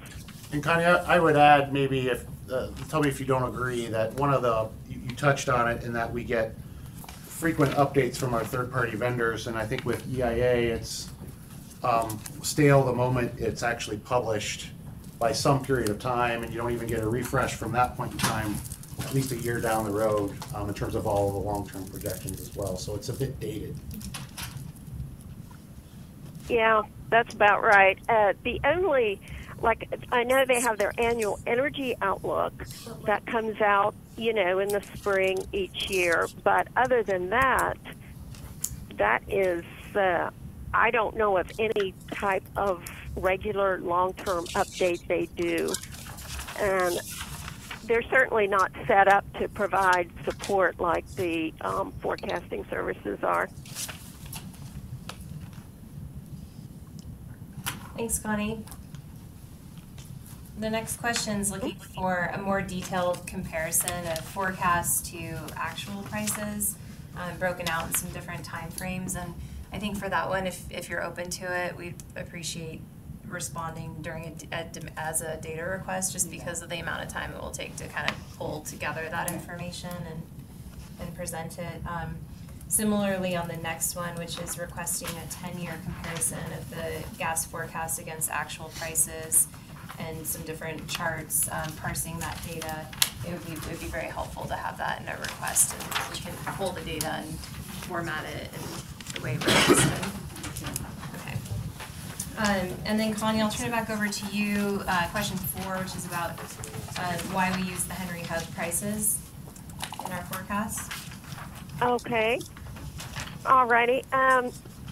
Basically, for when we are doing electricity price forecasting, we do not model Henry Hub in our model. It is, the reason we present it, we don't model it per se, but we do present it. It's because it's it's the North American benchmark and the settlement point for financial contracts. And there are so many contracts that are indexed to Henry Hub that it's such a permanent feature and it's such a market maker that Henry Hub really provides the market signal of the gas supply and demand balances. So we show it, and we show its price movement compared to other North American hubs like OPAL or SoCal, whatever, so that we can capture the movement in fundamentals as well as the basis differentials. So it is, we do not model it per se. It is just presented because it's such a major benchmark and because it is where all the financial contracts are settled, and it really is an indicator of the supply and demand balances. So are you saying that for IRP modeling, you're showing the natural gas prices at the natural gas hubs associated with the resources that are served by that hub? I'll use the word show. Okay, for IRP. So Connie, let me try to, like, if there's a graph, it'll be, if it's labeled Henry Hub, it's Henry Hub. So it's just a communicative tool to say, here's generally where the gas prices are for this case. Anytime you see a Henry Hub price forecast for a case, to Connie's point, Henry Hub's not loaded in the model. What's loaded in the model are, for that scenario, essentially the price at Opal, Stanfield, San Juan, Sumas, SoCal. I'm forgetting a handful probably. Okay. Those are the ones, and then from there, those resources that burn gas are assigned to where they would procure their gas from one of those major hubs, plus transport to get to a burner chip price. Thank you. Thanks, Connie. And then the last question's a comparison of, requesting a comparison of the Opal price forecast against the Henry Hub forecast, and for the time frame, and then showing difference or similarities in those, and showing that graphically. And again, I think that if you'd be willing to submit a data request on that, you can pull that data together. There's a few of those that are like that. So I appreciate that. So the next one, the business plan. Thank you, Connie. Can I ask one quick question? Yeah. Maybe a quick question on natural gas before we move on. So early in the IRP process, I asked about natural gas forecasting experts relative to where the market is being traded out years and years. And I think we all kind of agreed at that point that the market really is just supply and demand of contracts, not necessarily a good indicator of where prices are. So I was kind of surprised when in the IRP write-up, you guys published a graph of market prices. So I was just curious, what is the company's view of market prices, natural gas prices, as far as forecasts go in the future? Because I thought this was a really good write-up and gave a lot of credence to the value of market prices, but then those market prices are all lower than even your low case that's actually used in the modeling. So I'm just kind of curious as to where does the company really fall on your opinion of market prices? We're still at the same place, I think, in the sense that the like if you look at the forward market in particular, not actuals that have occurred in the spot industry, talking about forward market. that might transact at Henry Hub. There's a fair amount of liquidity and price exposure, I think, going out, 2 years to 3 year window, and then it's a precipitous fall off where the volume essentially is near zero, or pretty close to it. It's a pretty quick decline. So and it's very similar. That's the Henry Hub. That's kind of a financial market. You see similar type of dynamics in the actual markets in which we more often transact, like the Opal type of market, for example. It's one where we're more active on the east, and then in the west, Sumas is another example. We see the volumes drop off too, where there are willing transactions to occur, but you kind of get beyond that 2 to 3 year window and it falls off. So we don't put a lot of weight in the actual price you might get from a broker, let's say in year 4 or 5 or 6, because there may not really be a counterparty on the other side willing to transact. Right. So our approach and what we use throughout the company is essentially a 3 year forward view where there is sufficient or a reasonable amount of volume, a 1 month transitional period to get to a fundamentals forecast from these third parties. And that transition period is just an average of the previous year and the forecast year to get to a seamless, steady transition. So that's what we've been using. So figure 3.5 in the IRP really is more of an illustration to kind of show the gas story that you've been telling in that section. more than an indication of where you think natural gas prices Yeah, will. it's just kind of a, here's what this is. It's a piece I of just data. when I read that, I'm like, well, I'm confused. Yeah, So. yeah, that's not what we're using. Yeah, I mean, it's a fair point. It would be interesting, you could layer into this, and what is the, on that day as of May 28th, what are the volumes associated with that strip to look at that? Well, I had some really good conversations with an expert. He forecasts natural gas and crude and has for 25 years. And he said, if you want to look at history, then what you do, if you wanted to forecast the future based on history with natural gas, is you'd probably forecast maybe a kind of a straight line with big spikes every 2 to 4 years. And that's But really get hard. your spikes timed exactly right, though. And that's a really hard forecast to put into a month. So it's, not forecasting natural gas is. That's why we do some scenarios around it, yeah. All right, well, I think we're getting a little short on time too, so I'll keep moving through these. For the business plan question, we have done a sensitivity comparing the business plan and provide some of that information, but again, this one would be helpful as a data request, and we can provide the detail back to the IRP update. On the modeling methodology, I really feel like I ought to maybe let Rick talk about the family tree concept, because he really was the inventor of the parent-child organizational structure that led us through the portfolio development process. Yeah, so it really became a byproduct of taking those coal studies where we started from and starting to morph them into the portfolio development process, and also wanting to make choices about the types of cases we would like to run or need to run based off information rather than upfront setting a kind of like a deterministic set of cases, define them in June, say we're going to run them and file them, right? So as we were running them, we were like, whoa, we learned something from here. Let's what if we tweak this based on what we're seeing in these 2 or 3 cases, and we know what's differing between them and what the key drivers are. So we're trying to learn as we go along. I mean, that's kind of the basic concept and why we went down this path of this origin for the first time. We've never seen a family tree structure, I think, in the IRP before. I wouldn't care if we don't see it again at some point in the future, but we might.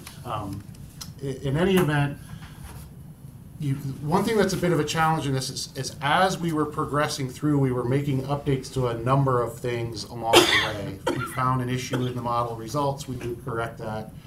And so in short, when you get to specific cases, I think there was one in reference here to P12 in particular. At the time that, and let me take a pause, the basic idea is once we start to see that a certain assumption or case started to work better in a combination really of coal retirements is what the various trunks of the tree were driven by, then we started to pursue that part of the tree, that limb of the family tree further down the path. So in other words, if we had 2 fundamental different assumptions with regard to coal retirements and then we changed one unit within that environment, like a Choya 4 or whatever, a Jim Bridger 1, the case that produced the lower PVR is the one we would follow to try to evaluate other combinations of retirement scenarios and kind of leave behind the one that didn't perform as well.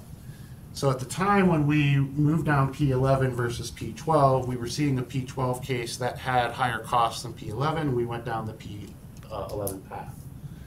I think as we were making some changes and tweaks along the way, in the end, we ended up with P12 showing a potential slight benefit that in hindsight might say, well, why didn't you pursue P12 a bit further? Relative to P11. Relative to P11. And I think that's generally the heart of this question as I understand it. And that's the basic construct of it. At the time we went down P11, it wasn't telling us that. However, I remember this coming up in one of the public meetings and we went back and explored P12.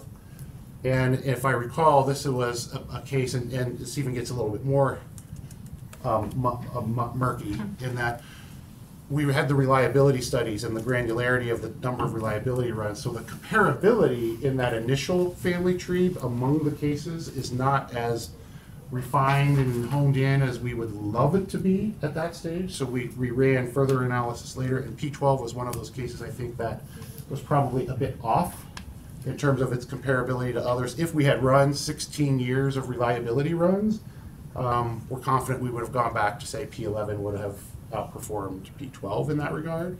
Nonetheless, we'd already gone down the whole tree at P11, and that's generally where we landed ourselves. And I think for the other cases mentioned here, 32 and maybe P10, if I recall, we didn't pursue those further because those cases had higher costs than similar cases that had lower costs. So we kind of went down other branches of the tree based off the relative PVRR of comparable cases.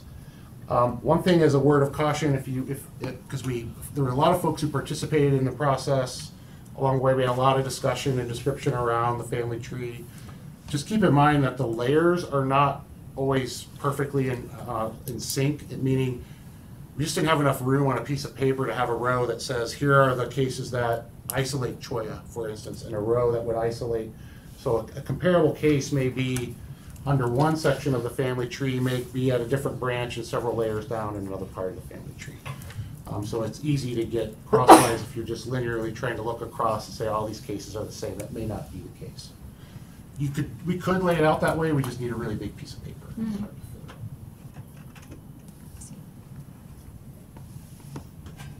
It's a little confusing. I hope that helps a little bit. We're happy to talk more about it too if there are specific. We're always open to this too. I mean, if we could arrange through Jana, if there's a call we want to have to help facilitate the discovery process down the road too, we're happy to do that. I was at that meeting, and I now remember you sort of saying it that way, but if you're someone looking at the IRP and maybe you weren't at that meeting, you know, you go down one because it has a slightly better PVRR or something, but you might not know what combinations are going to produce big benefits.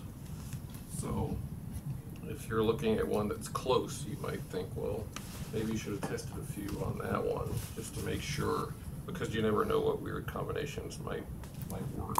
Yeah. And I know you guys didn't have time to run everything that you wanted, but yeah, and part of it was I was going to comment on this earlier, but it's a good point to do it now as well. We really, excuse me, try to make it a point in this process to be responsive to almost every request we received. And I know folks may say we didn't run this particular case or that one, but we really didn't want to get ourselves into a position at this step once we filed it of folks saying, hey, we don't know if this is the right case because they didn't run what we asked them to run. So so we were trying to make sure we were being responsive. So some of those cases are also requests that we got from stakeholders, and we wanted to run those and allot time to do those, and so we had to kind of optimize around those time constraints as well. But excuse me, we were also just seeing some of the results. I think we were fairly confident we were heading down the right path, but you're right. I mean, to do a kind of perfect analysis, we could probably run another couple hundred cases. And, you know, just test, go 2 or 3 layers down each branch and confirm. And who knows, if it told you to go down that way, then maybe it's even a couple hundred more. But we were really starting to fine tune things at that point. What we were also seeing is what was varying as we were moving down were just a handful of units that were moving around. There are units that match the heuristic type of analysis that we produce that kind of ranked coal units by cost, not on modeling, but just based off cost input assumptions. What are their fuel costs? What are their O&M costs? Run rate capital? How do they line up with one another on a $1 per megawatt hour basis?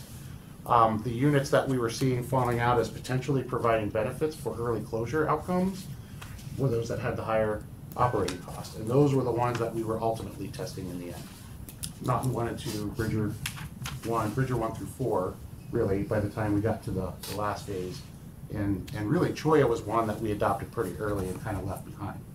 But we ran a lot of different cases that were moving those 4 units, 6 units around in the action plan window. And we're pretty confident we've got that piece in a reasonable space. Okay, let's jump to the next set of questions, which relates to load forecasting. And on the phone, we have Lee Elder, manager of our load forecasting group, and then I'm going to turn it over to you to walk through these questions. All right, thanks, Shay. So I'm just going to start with the first question. Please provide the projected EV counts by year and by state that were included in the load forecast. how were these projections formulated and how are they reflected in the company's load forecast? So the quick answer to that is we didn't explicitly layer in an EV forecast to the IRP, the 2019 IRP. The IRP forecast is based on historical customer billing data, which has EV data or EV loads embedded in that billing data.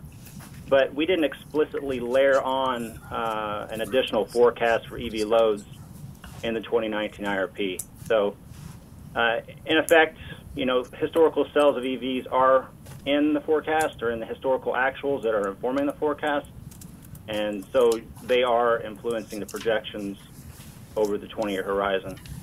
One other thing to note is that it's something we are starting to consider, and EV forecasts and separate individual EV forecasts for future forecasts, but the 2019 IRP itself did not have an individual EV forecast in it.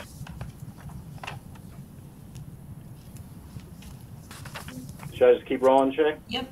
Let's keep going. Okay. Next question says, please verify if this is correct. The company's load forecast is prepared without DSM. Then the company adds DSM supply bundles to the load tables, subtracts for private generation and customer preference communities, then adds load to account for electric transportation. If this is correct, please explain. Is there anything else that gets factored in or subtracted from the company's IRP load forecast? So I just decided to just lay this out broadly, just a response, just to approach it from a generally what do we do, load forecast for the IRP. Fundamentally, what we do is we provide a pre-DSM forecast to the IRP group, meaning we create a forecast that is not influenced by DSM programs, because the actuals that we get from the billing department, billing system, have been impacted by DSM programs. So we have to create a pre-DSM forecast for them to conduct their selections on.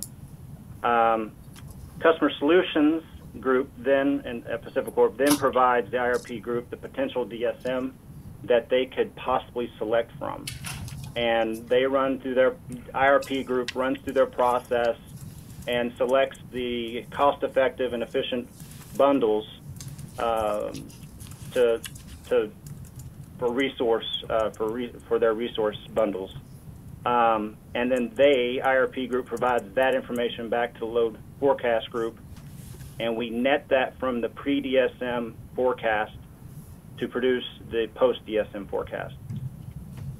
And the next, addressing the EVs, we don't layer in EVs to that post-DSM forecast. That's already embedded in our forecast.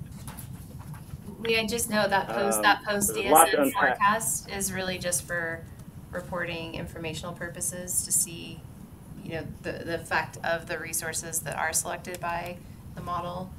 But it's not used for modeling. It's not fed back through the You can also think of it this way. Every portfolio, so Shay mentioned 120 plus some odd portfolios we produced in this IRP. Every single one of them has a slightly different load forecast because the DSM in it is slightly different in every case, and therefore the load is slightly different. And I say slightly because almost all cases had very similar levels of DSM. There is some movement, but not a lot, but they are unique in that regard. Sorry, Lee, we cut you off. Yeah, and there's one point in the question here asked about electrical transportation. I've already touched on that, so I won't rehash it here. And then there's also one component asking about customer preference communities. Rick touched on this previously in the meeting. That's really a supply side issue, not a demand side issue. It doesn't have any implications on the load or on the demand from our customers. How the company ultimately provides that, meets that demand. So it's no implications at all on the load forecast, customer preference, that aspect. And yeah, I think I've touched on everything in this particular question.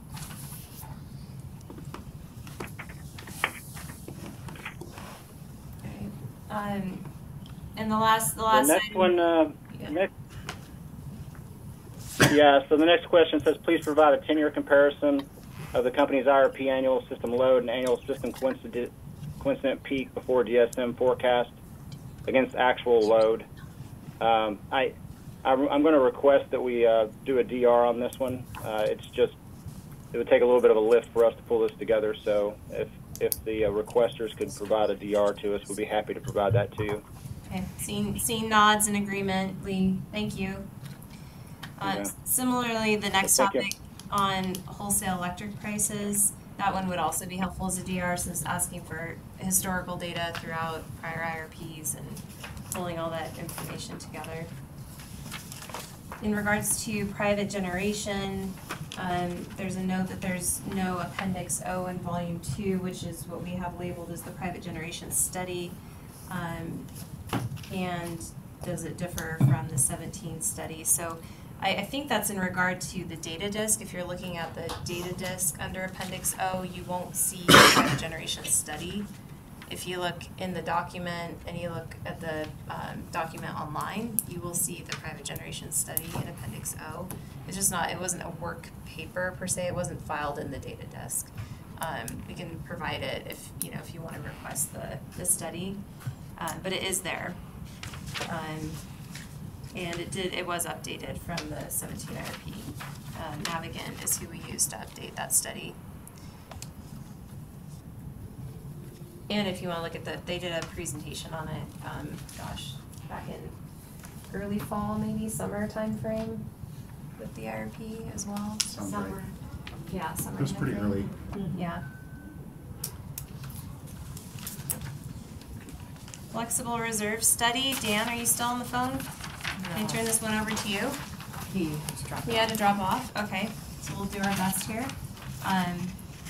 In Appendix F, flexible reserve study states that wind and solar in comparison to load have larger upward and downward fluctuations in output that impose significant and sometimes unforeseen challenges when attempting to maintain reliability. Did we perform any studies that considered variability of the other solar and wind resources within the EIM footprint outside of our balancing authority areas? The answer there would be no. The flexible reserve study includes EIM diversity benefits calculated by the CAISO that reflect the offsetting variability of participating balancing authority areas, but we did not perform any of our own studies. The CAISO EIM diversity benefit calculation reduces requirements in actual operational requirements, and we do not have data on the variability of other resources and other BAAs, which is part of why we didn't include that.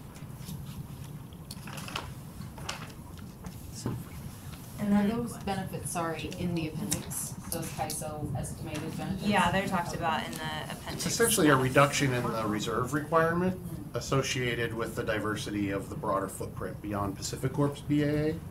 So we have to have a showing to participate in the EIM of fewer operating reserves than we otherwise would if we were standalone. Appendix F also contains a statement that the need to develop realistic deviation data for a period during which resources did not exist makes measuring an incremental diversity effect a difficult proposition. And the question is, what does that mean? The flexible reserve study evaluates historical regulation reserve requirements, and those historical requirements reflect the diversity among the existing portfolio of resources. There's no precise mechanism to extrapolate those resources to future conditions in which there may be significant changes in the resource mix, and there's unknown relationship between the deviation of future resources to those of the existing resources, making measuring an incremental diversity effect a difficult proposition. To get around that, the flexible reserve study measured the change in diversity among the existing resource portfolio, for which there is deviation data. We did have deviation data available as part of that, and extrapolates the incremental changes in diversity to higher resource penetration levels. So some extrapolation involved, but discussed in more detail in the Appendix F. And since we didn't have Dan on the phone, I mean, happy to answer other questions on that too. Well, Just how follow about up. Shane's our you resident include that flex in the study. data request, Yeah. so that if, because I'd like to be able to see Follow that up on answer. that, sure. Yeah. Yeah.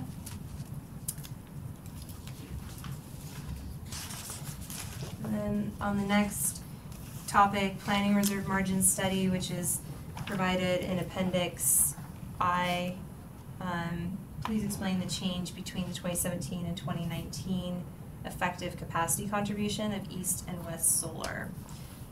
So the capacity contribution of each IRP includes changes and assumptions from the prior IRP for resources. So changes from the 2017 IRP in particular included distinct capacity contribution values for summer and winter peaks. We did more granular analysis of loss of load probability event data to determine the capacity contribution values for duration limited resources such as energy storage and interruptible load programs. The impact of peak producing temperatures on the maximum output of natural gas plants had an effect, as well as declining capacity contributions from wind and solar as the penetration of those resources increased. So the more we added over time, the less they were able to contribute.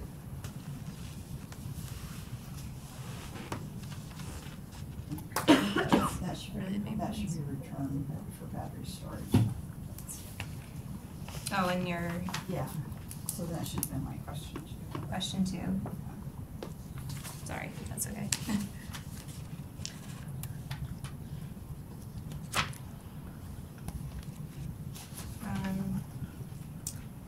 Battery storage, so the preferred portfolio is projected to include the nearly 600 megawatts of battery storage and over 2,800 by 2038. Provide details on procurement plans and schedules.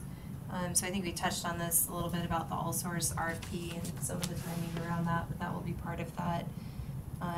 We are, I do have a question on that. So the RFPs to go to market in the May-June time period, when do you expect to be coming to make decisions that you'll be filing with the commissions or energy resource decisions? That's later in 2022, probably like second quarter, third quarter in that time frame. I think when we would actually have a selection of projects, yeah. 2022? Mm-hmm. Yep. I guess that's in the action plan. Yeah. Thank you. Yeah. 2022 or 2021? 2022. 2021. Well, Right, because it's not a two-year process.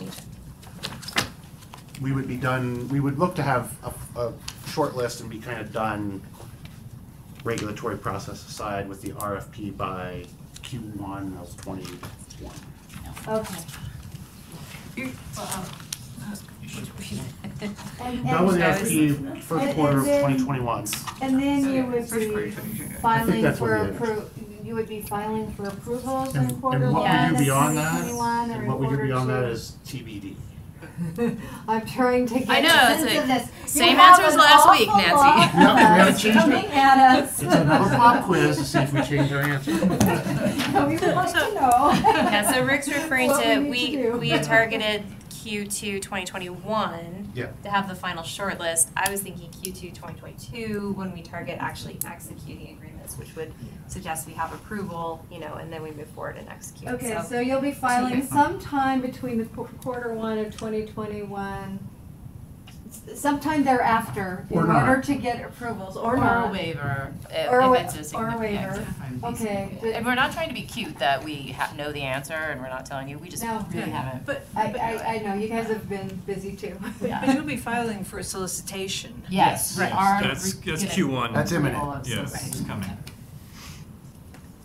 The next question is in regards to what would be the effect essentially if the battery storage isn't realized within the planned timeframe, and I maybe expand that a little bit more broadly because I think it's applicable to any of these resources really.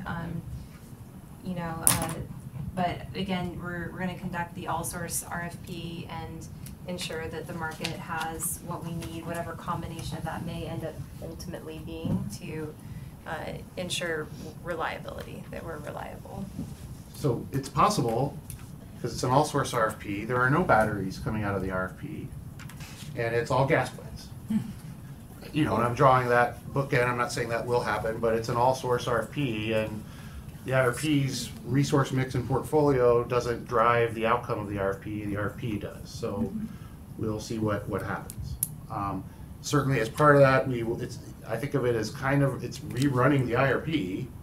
You're taking supply side resource table 6.1 and 6.2 data out of the model for some period of time, and you're putting in bids, and you're resolving, and we will have to ensure that that final shortlist delivers us a reliable, reasonably reliable, cost-effective plan. And if it doesn't, then we won't do those resources. It's kind of the outcome of that. And I think related, the next question is asking about, if you need to procure land or permitting to achieve these resources, do we have that?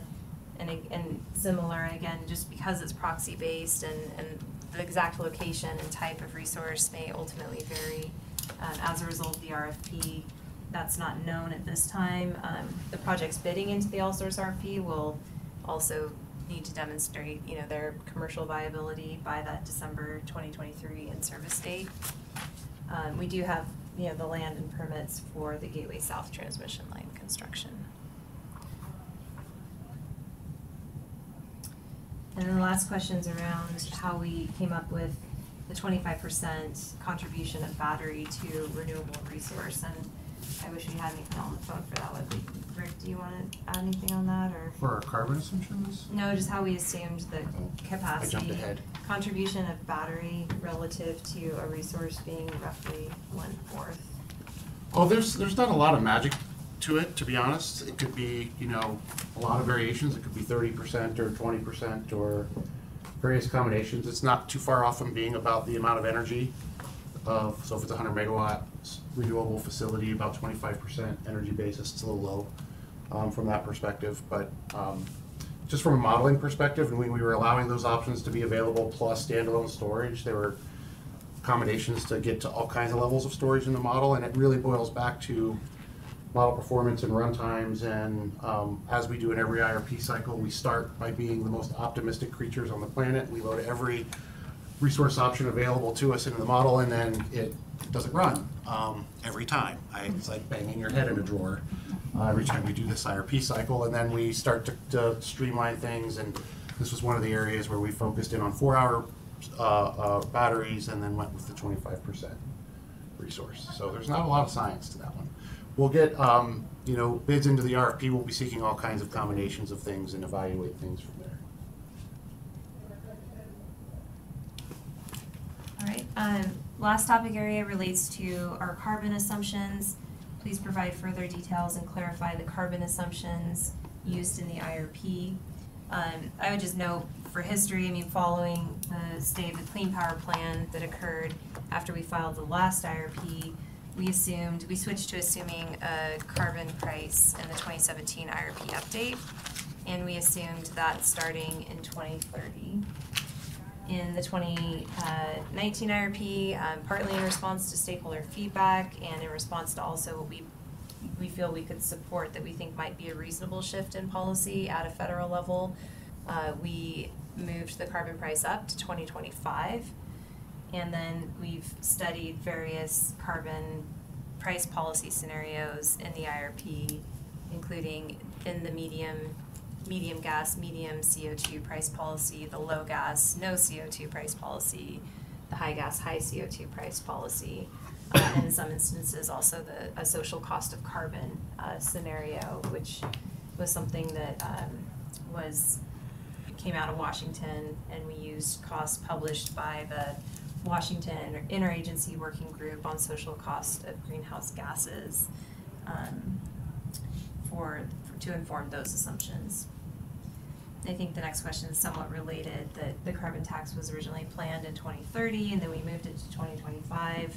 Again, that's correct from where we were in the 2017 IRP update and where we started in the 2019 IRP with 2025 being our start date for the CO2 assumption. I would say in the social cost of carbon scenario, that price starts in 2019 at year one, so. Whereas the others, the medium and the high CO2 price policy scenarios start in 2025 and just vary by price assumption. Doesn't the high start in 2030? It starts in 2025. Okay. Yeah. And then the last question, what are the actual? Not the high, yeah, never mind. The high, the high and Strike the medium are question. 2025 and on. And the low has is zero. no- Low yep. is zero. Yep. And social cost of carbon starts in 2019 through the end of the planning period. And then in regards to the specific prices, those are on the data disk.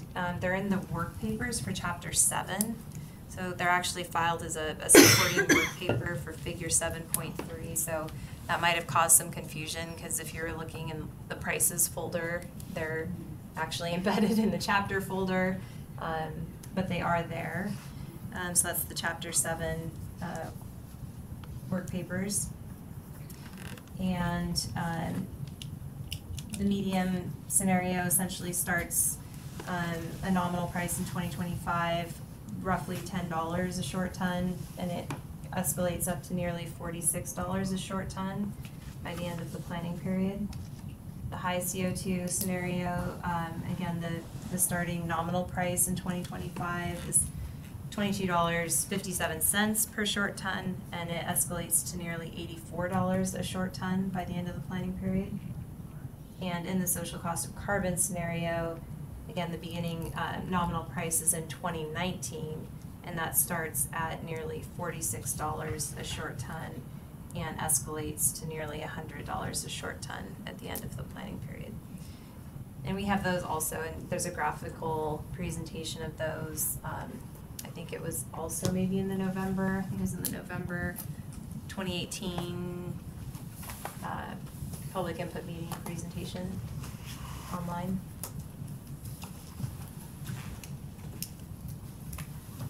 So I know we're a little over our time, Jeannie.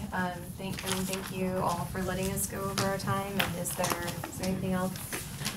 Any other questions or comments before we? Any other questions? Any on the phone or anything left there? Okay, thanks very much. Appreciate it. Thanks for all your presentation. Thank you. Thank you. I just said thanks for coming. Oh, Yeah. This is my, I think it's her last trip. This is my last trip. So Oh, okay. I wasn't sure if I was going to make it, but I really wanted to. Make it out of here.